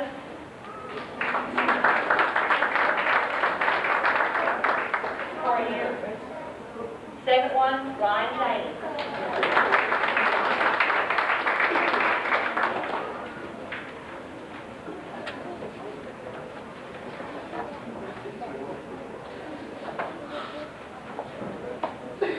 For my biology class, biology 1, I have a boy and a girl, Ricky Wilson.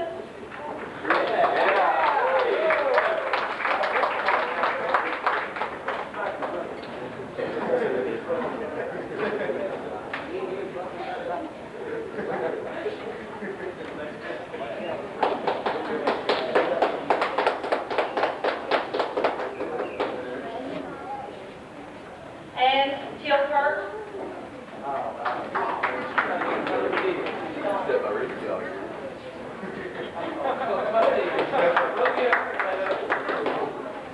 For chemistry 1, we have LaDonna Ball. And Diana Garrett.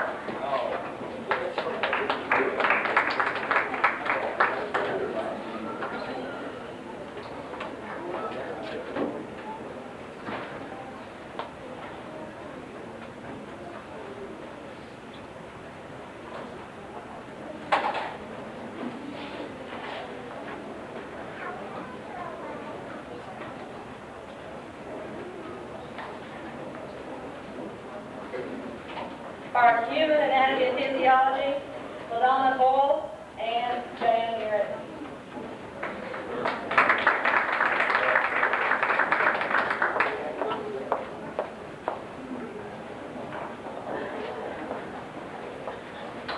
That includes all my awards.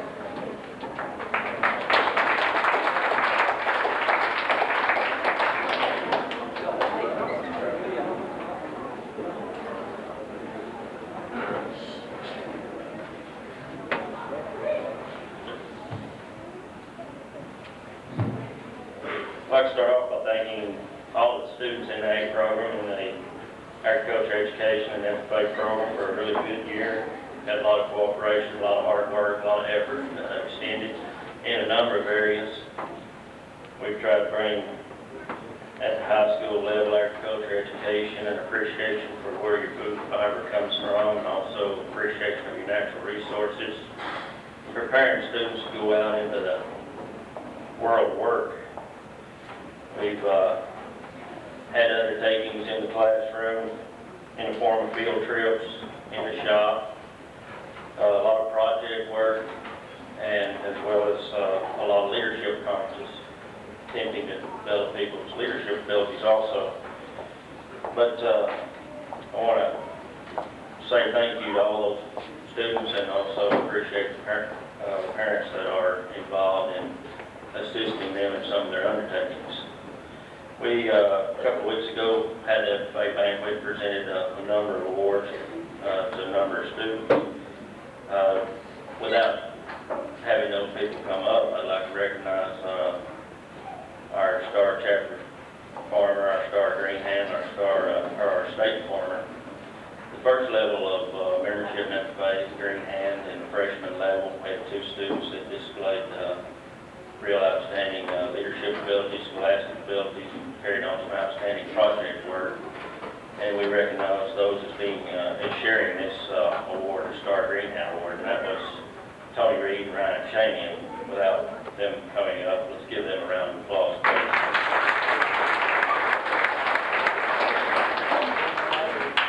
The second level of membership is your chapter FFA degree. This comes from your juniors, sophomores, juniors, and seniors. And we recognize each year in all over the United States, they do in every age chapter, this level of membership. And we also had 2 students share that honor. And at the banquet, they were also awarded this award. And that was Chad Raines and Brian Drake. We give them a round of applause. And as most of you know, Chuck Scott, about 3 or 4 weeks ago, received the highest degree in the state that's given to FFA members. That's the state FFA degree. Chuck was awarded that at the state convention in Oklahoma City, and we re-awarded that to him, recognized him at the banquet. And we'd like you to show your appreciation of 4 years of real effort and a good program in FFA for that award at this time.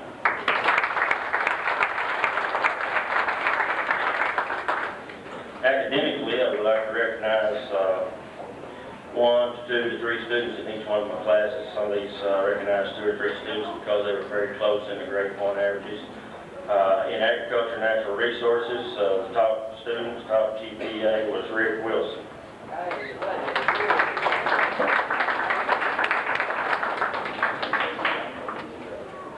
As he comes up, we'll announce in agriculture mechanics was Chad Raines.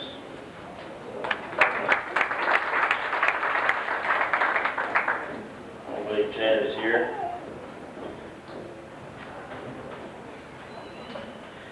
Agriculture sales and service, recognizing 2. The top grade point average went to Paul Dale with a real close competition from Chuck Scott. Paul and Chuck.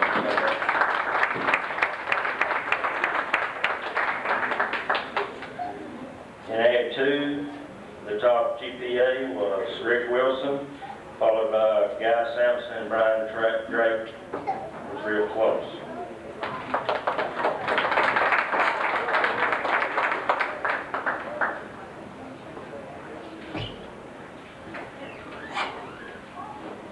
Again, Ag 2, top one was Rick Wilson, followed by Guy Sampson and Brian Drake.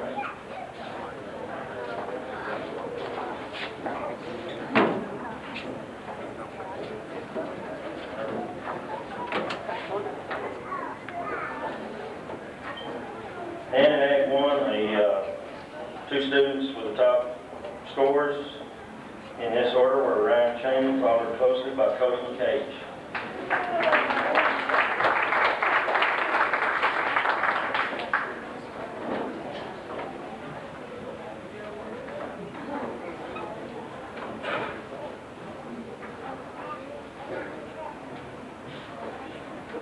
Once again, appreciate the effort of everyone. We had an enjoyable year, a good year. Looking forward to working with these kids this summer with an ongoing program, and looking forward to a new school year next year. And at this time, I'd like to ask Ms. Bloomer to come up.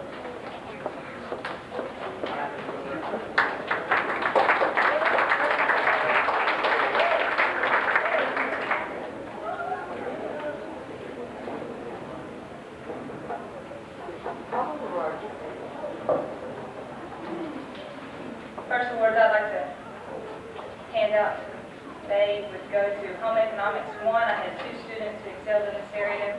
They were Summer Baggett and Amy Perry.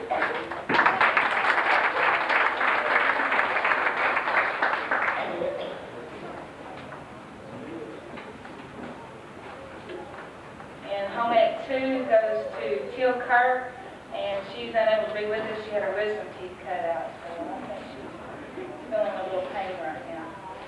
My Home Ec 3 award goes to Tammy West.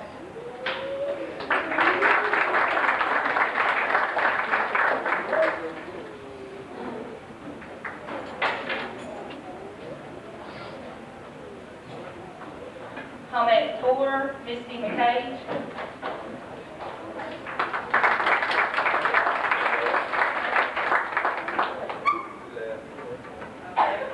And Cooking Award goes to Chad Lovelace.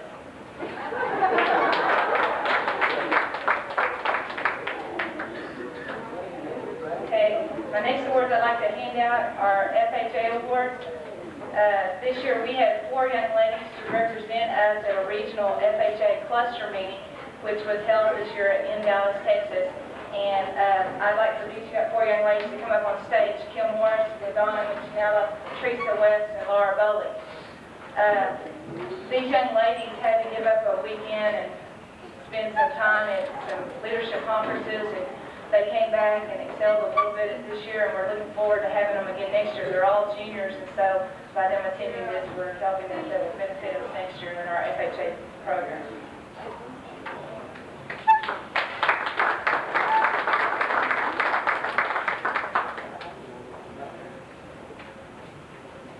Okay, LaDonna, why don't you go ahead and stay up here?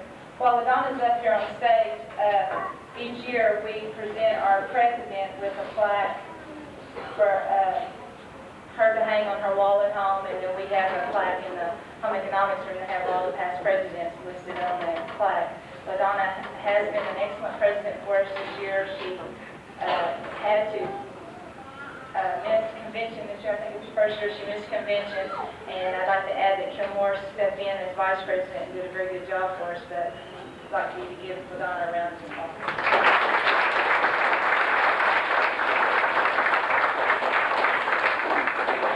FHA has one fundraiser, and this is the only fundraiser that we do to provide or help us out with our activities, and we sell Tom Watt. LaDonna sold the most Tom Watt. She sold around $1,000 worth. I'd like to add that we did have several students to sell around the 500 mark, and that LaDonna was our top Tom Watt salesperson, and we give her a plaque for this also.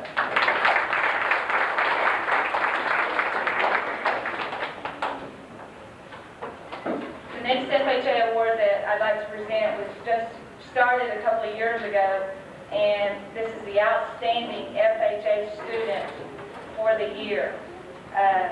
This year, this award goes to Amy Pearman. As Amy's making her way up on stage, I'd like to tell you a little bit about her accomplishments.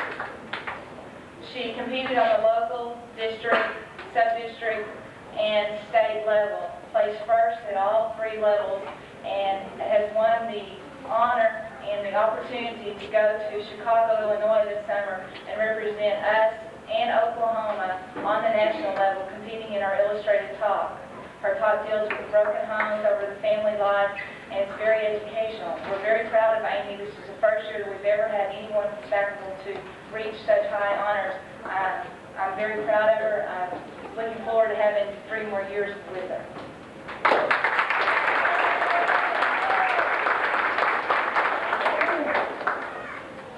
Okay, now I have the junior high girls basketball T awards.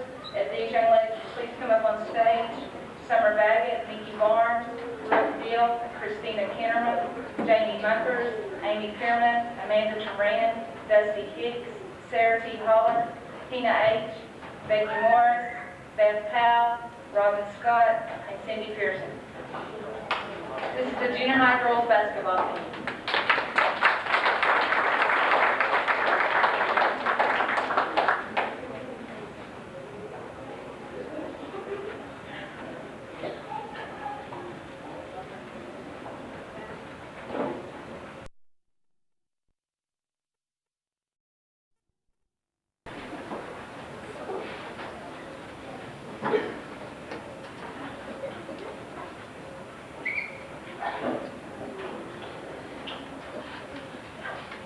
Now for the high school girls basketball T awards, I'd like for these young ladies to please come forward. Misty McCage, Tisha Vaughn, Laura Bowley, Misty Morgan, Kim Morris, Teresa West, Till Kirk, Christy Buckaloo, Nikki Barnes, Jamie Munkers, and Amy Pierman.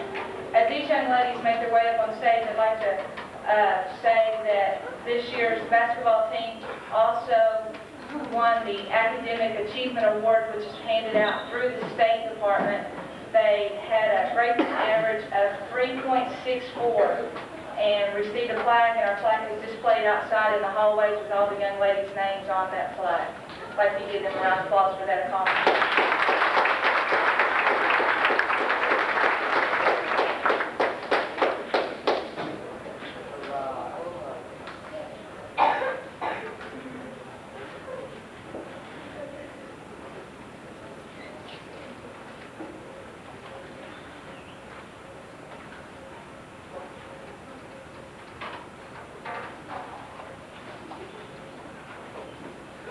Okay, I think Mr. Birdsong is following.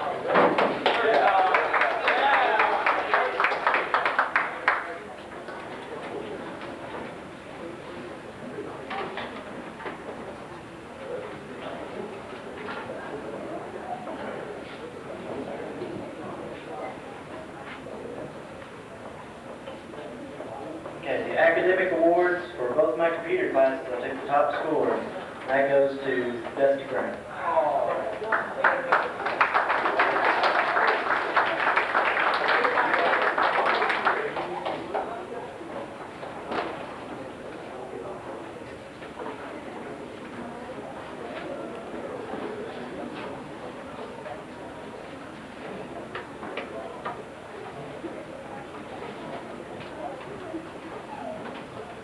Okay, the top score for my geometry class is Teresa West.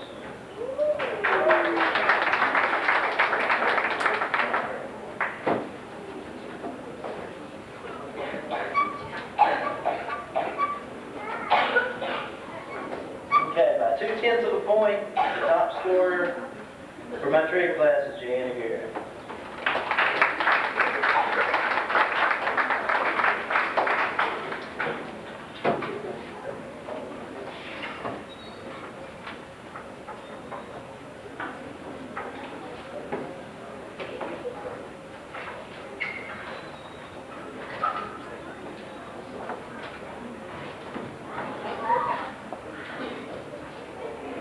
Okay, now we have the junior high basketball. When I call your name, come up here. Let's see, James Bratcher, Ryan Janey, John Gilbreth, Cody Hart, Casey Coots, Chuck McCage, Cody McCage, Casey McCage, Robbie Morris, Jeremy Pierman, Liz Bonio, Andy Renfro, Chris Russell, Cameron Self, Max Scherder, George Solers, Ronnie Thomason, Jeremy Wilson, and Corey Young.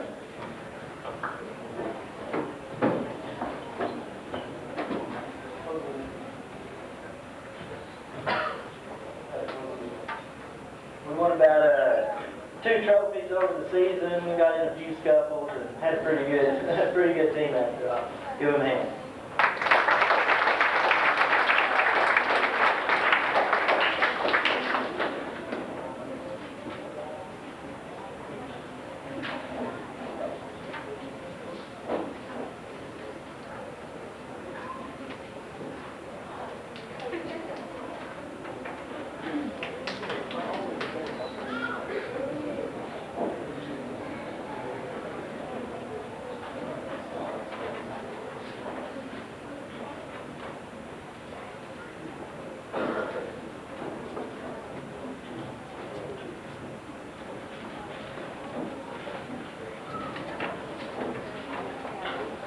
Okay, the high school basketball. When I call your name, come up here.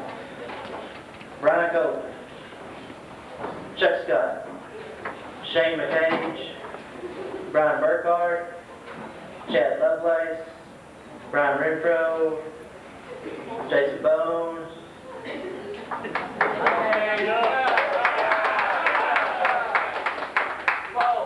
John Sampson,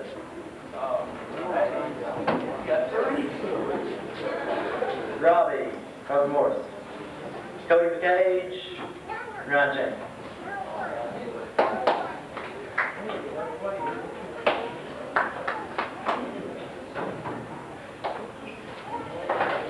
Well, I'm glad we're not playing a game today. Huh? Billy Jones, come up here.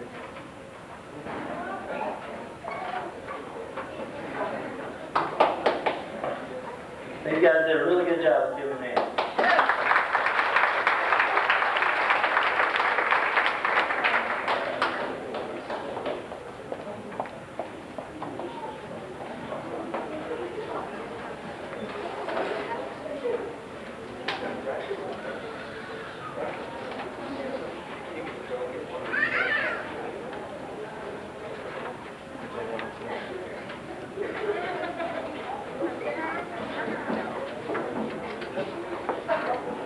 And I think Mr. Alton is next.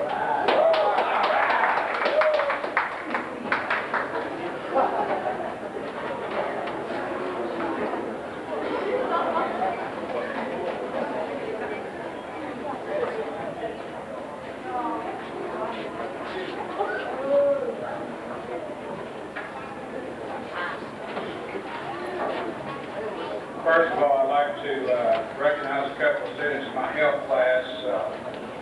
The health class is a pretty competitive class, and I have 2 students who really did extremely well. They had over a 98% average over the entire school year, and I've chosen a girl and a boy to receive these awards. Amy Pierman is our girl, and Ryan Cheney is our boy in this class.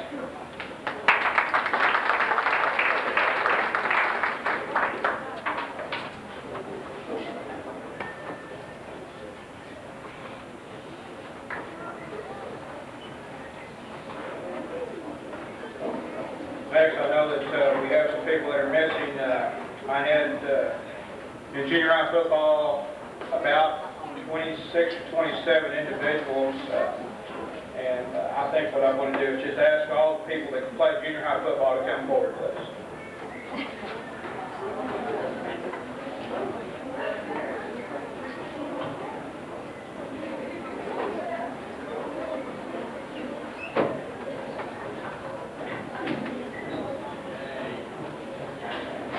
Let me say something about the people that participate in our athletic program here.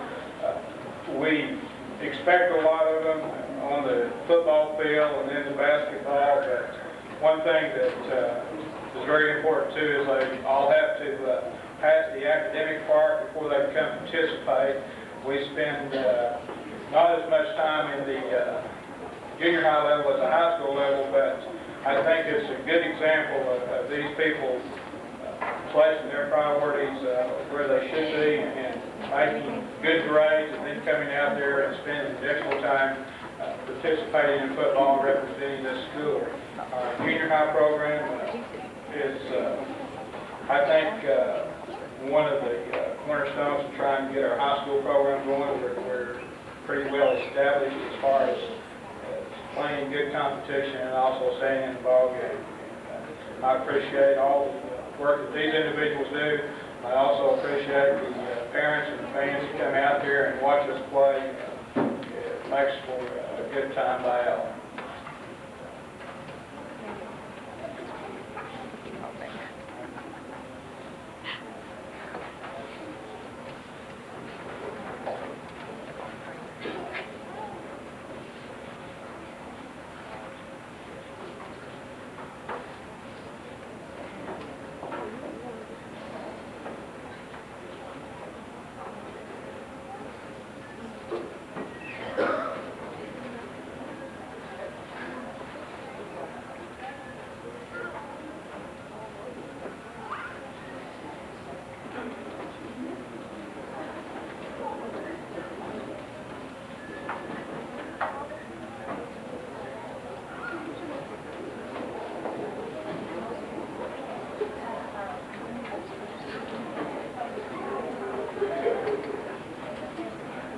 Give these guys a round of applause, please.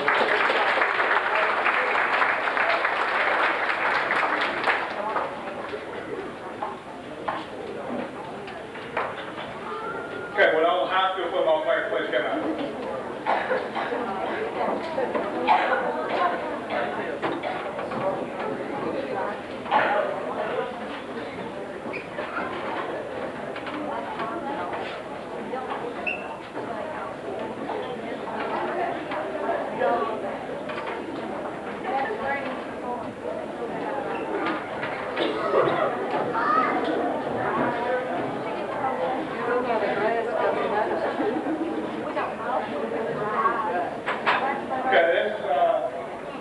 Some of our high school team, we don't have everybody here again, but they work hard, people. They work hard for the past, the seniors, 3 years, and, I really don't know how to express to them how much I appreciate the work that they've done, other than to say thank you. They want me to pay them, but I won't do that. And, we've had a good time. We've won some ball games. We get back here, and I don't think you people realize how much that we really developed a good friendship out there. We have a few fights out there, but when we all go to a ball game, we're all pulling together, and I really enjoy being with these people. We sit back at the end of the season, we talk about things, we laugh about things. We still blame Buck for losing the most of our ball games, but he's taken a lot. I'm talking about Buck, but we enjoy it. We really have a good time out here, and I can't really express to you the amount of fun that we do have out there. I know it brings them closer together with their family. They sit down and they do a lot of Saturday morning quarterbacks and talk about the mistakes that I make, but people, we really enjoy y'all coming out here and watching us and supporting us too. Let me pass it down.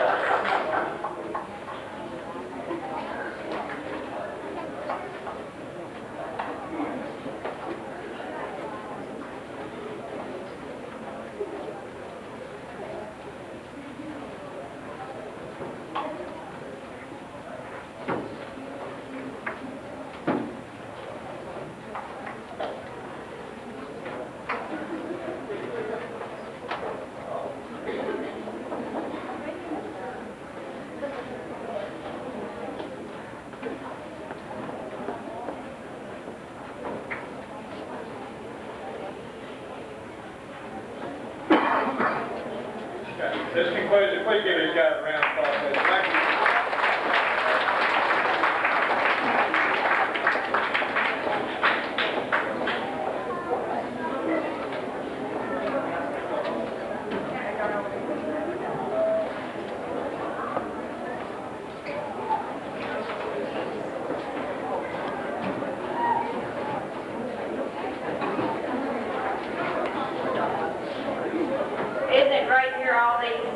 good comments from teachers about their students.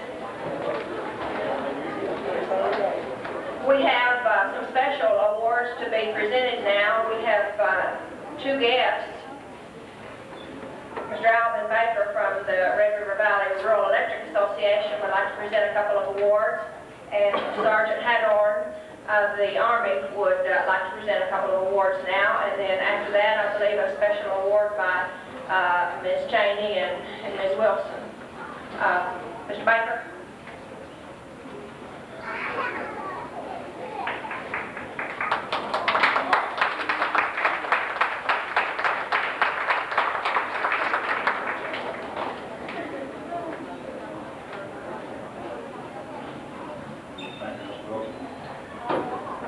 Well, Bubba and I are really on a first-name basis, but I appreciate the message. It sounds super great. I have just been sitting back there observing, and I'm not sure, but I believe myself, Luferne, and Edris is probably the only three people here that haven't gotten some kind of award, and kind of feel a bit left out. Sincerely, Thackerville, all of the achievers that you have on behalf of Red River Valley, we're proud of every one of you. And it's certainly wonderful to see these young ladies and these gentlemen receive these awards for achieving the various things they have throughout the class. Again, my name is Alvin Baker, and I'm here on behalf of Red River Valley REA to present to the valedictorian and the salutatorian of your senior class some awards.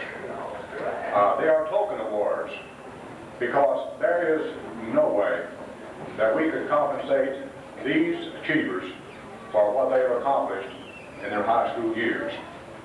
We extend these awards to them as an inducement that they may go forward with the education they have obtained to the college level and to fulfill their dreams. I know as juniors and seniors, each one of you have your dreams for what you want to achieve in life. And it was just over a half century ago that the people of rural America also had a dream. They dreamed that they could have electricity in their rural homes. And yes, in this rural school where we're now assembled. And this was accomplished. And I'm proud to announce to you today that 97% of rural America today across our land has electricity. But they didn't achieve this simply because they had a dream. They were willing to put commitment in their dream, determination, fortitude, and yes, some sweat to make it happen. And so to you graduating seniors and to you who have achieved these special awards, I'm proud to say that we live in a land where we can continue to dream. And I urge you, dream, but fortify your dreams with commitment, with dedication, and with those things that make dreams come true. I would like to read to you a letter contained in this portfolio that we'll be presenting to these two top achievers from the General Manager and the Board of Directors of Red River Valley REA. The Board of Directors and Manager of Red River Valley REA would like to take this opportunity to extend our congratulations to you for achieving this special academic honor. It is our hope that you will accept this portfolio from all of us at REA as an inducement to continue your education at the college level. You have already demonstrated an ability during your high school years that should serve as a solid foundation on which to build your academic future. Our very best wishes go with you wherever your future leads you. I would like to read the names of our manager and directors because some of you will recognize some of these gentlemen who serve in this capacity. Lynn Puckett, General Manager. Jerry McGill, President. Randy Haygood, Vice President. Bill Landgraf, Secretary Treasurer. Lawrence Henry, Assistant Secretary Treasurer. Charles Young, Director. James Griffin, Director. B.U. Mount, Director. Harold Lester, Director, and H.G. Spivey. These gentlemen extend their very best to you. At this time, I would like to invite the valedictorian, Chuck Scott, and the salutatorian, Dusty Brown, to come to the stage, please.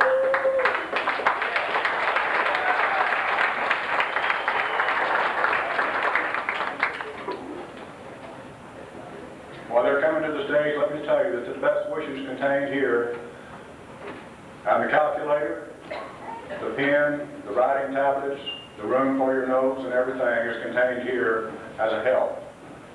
But these gentlemen, if they are to succeed, will have to put the main ingredients in this portfolio in their life, and those are the things that I alluded to earlier: dedication, commitment, and the desire to continue to achieve.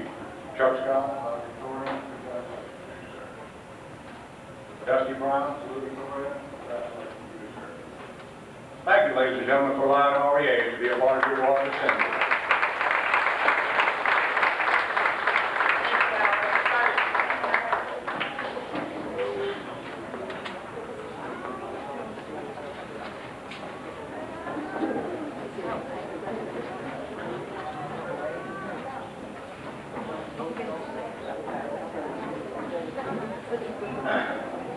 Mrs. Wilson, faculty, parents, students, my name is Staff Sergeant Hadorn, and I am the Army representative for this area. Today, at Dackerville High School, I would like to continue what has become an important tradition by presenting two of this school's finest students with the U.S. Army Reserve National Scholar Athlete Award. The two students whom the Army Reserve is honoring have achieved a winning combination: excellence in both academics and athletics. They have achieved a balance that many people aspire to, but only a handful achieve. I'm happy to be here to give them special recognition for their accomplishments. The U.S. Army Reserve National Scholar Athlete Award was created in 1981 by the Army Reserve to honor top students. More than 140,000 high school students have received the Scholar Athlete Award. So today's recipients join a long list of distinguished scholar athletes. Students who are team captains, debate champions, student officers, community leaders, and Olympic athletes. Students who have put forward that extra effort to be all they can be. I'm proud to have the opportunity to honor two of the nation's finest young people right here at Dackerville High School. Let's give a round of applause to this year's Dackerville High School Army Reserve National Scholar Athletes, Misty McCage and Chuck Scott.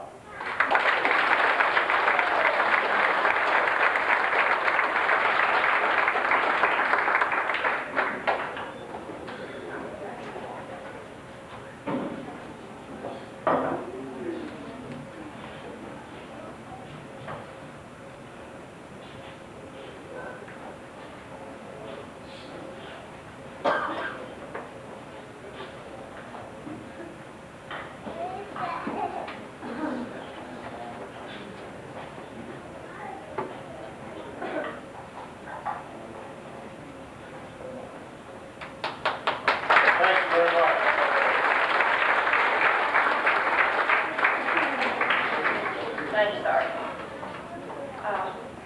Ms. Wilson, Ms. James.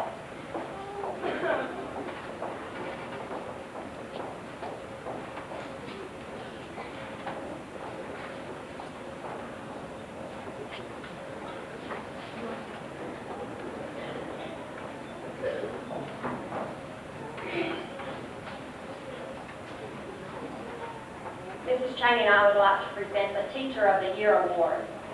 How this is determined, we as teachers at Dackerville, we vote by secret ballot on the Teacher of the Year. This year, we had two really, really close ones. The first one, which was our runner-up, was Donna Bloomer.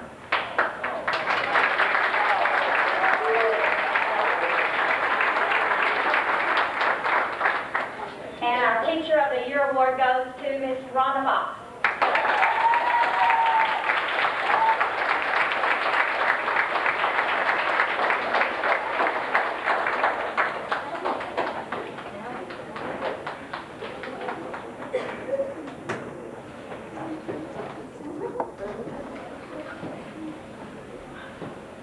I'd just like to thank my fellow teachers for this honor.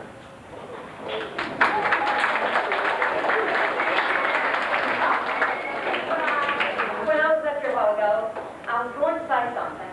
I forgot And the first person I ran into this morning was Buck Rick. He said, Ms. Wilson, did I get the topping award? I said, no, Buck, but you did pass.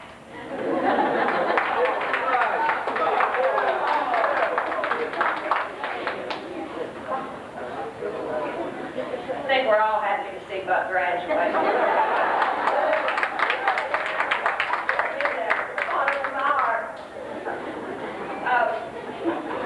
We are under our 2-hour limit, but I know a lot of you are really getting tired. We have 2 more sets of certificates to give out, the Perfect Attendance Award and the Honor Roll Certificate. And I've asked Mr.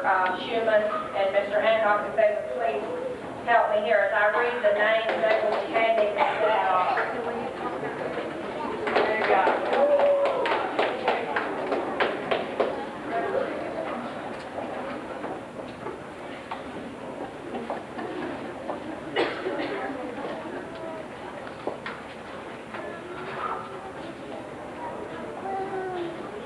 Those students who have had perfect attendance all year in the 7th grade, Amanda Reed.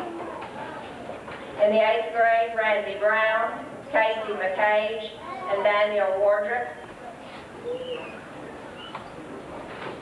In the 9th grade, perfect attendance, Cody McCage, Robbie Morris, Tony Reed, Nikki Barnes, Jamie Mockers, and Amy Pierman.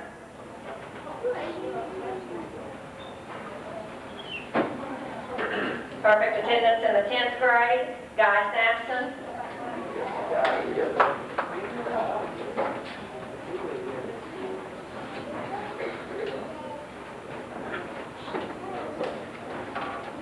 Perfect attendance in the 11th grade, Shane McCage and Lisa Raines.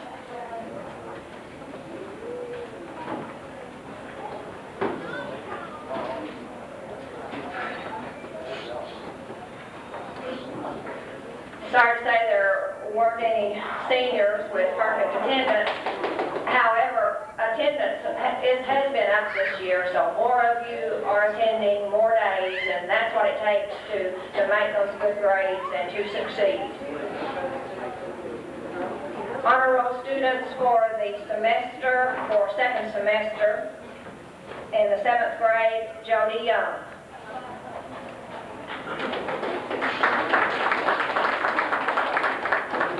This is the A honor roll for 2nd semester. All A's, all semester, in the 8th grade, Sarah T. Holler and Randy Brown.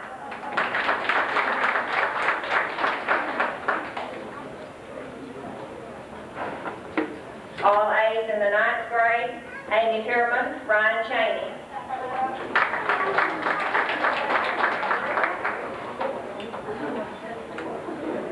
All A's in the 10th grade for the semester, Ricky Wilson and Teal Kerr.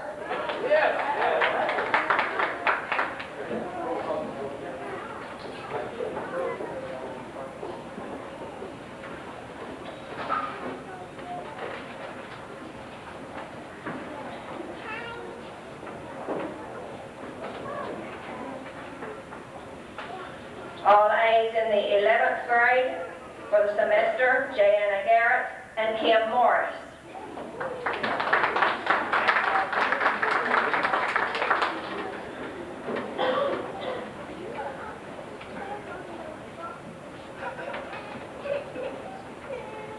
All A's in the 12th grade for the semester, Letitia Vaughn and LaDonna Boyles.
In the 9th grade, Cameron Self, Chuck McCage, and Vincent Elrod.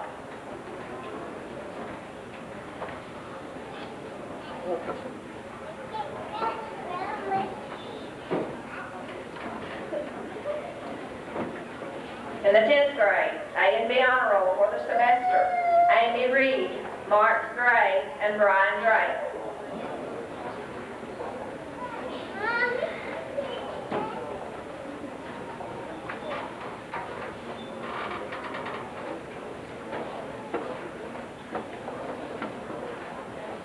In the 11th grade, Donnie Daughtry, Misty Morgan, Teresa West, Tammy West, and Stacy Whittington.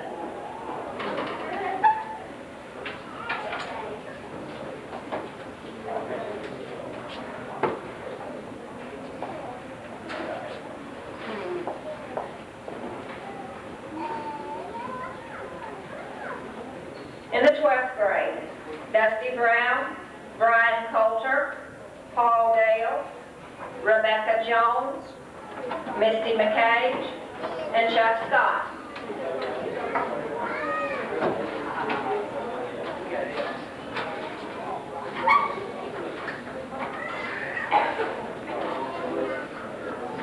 Congratulations to all of these perfect attendance, to all of these honor roll students. We've had more people on the honor roll this year, A and B honor roll this year than ever before, and I hope to see twice that many next year. Congratulations to everyone who received awards today. Mr. Boatwright, do you have anybody else have any comments, awards, anything we forgot? If not, I thank you for your patience. Have a good summer.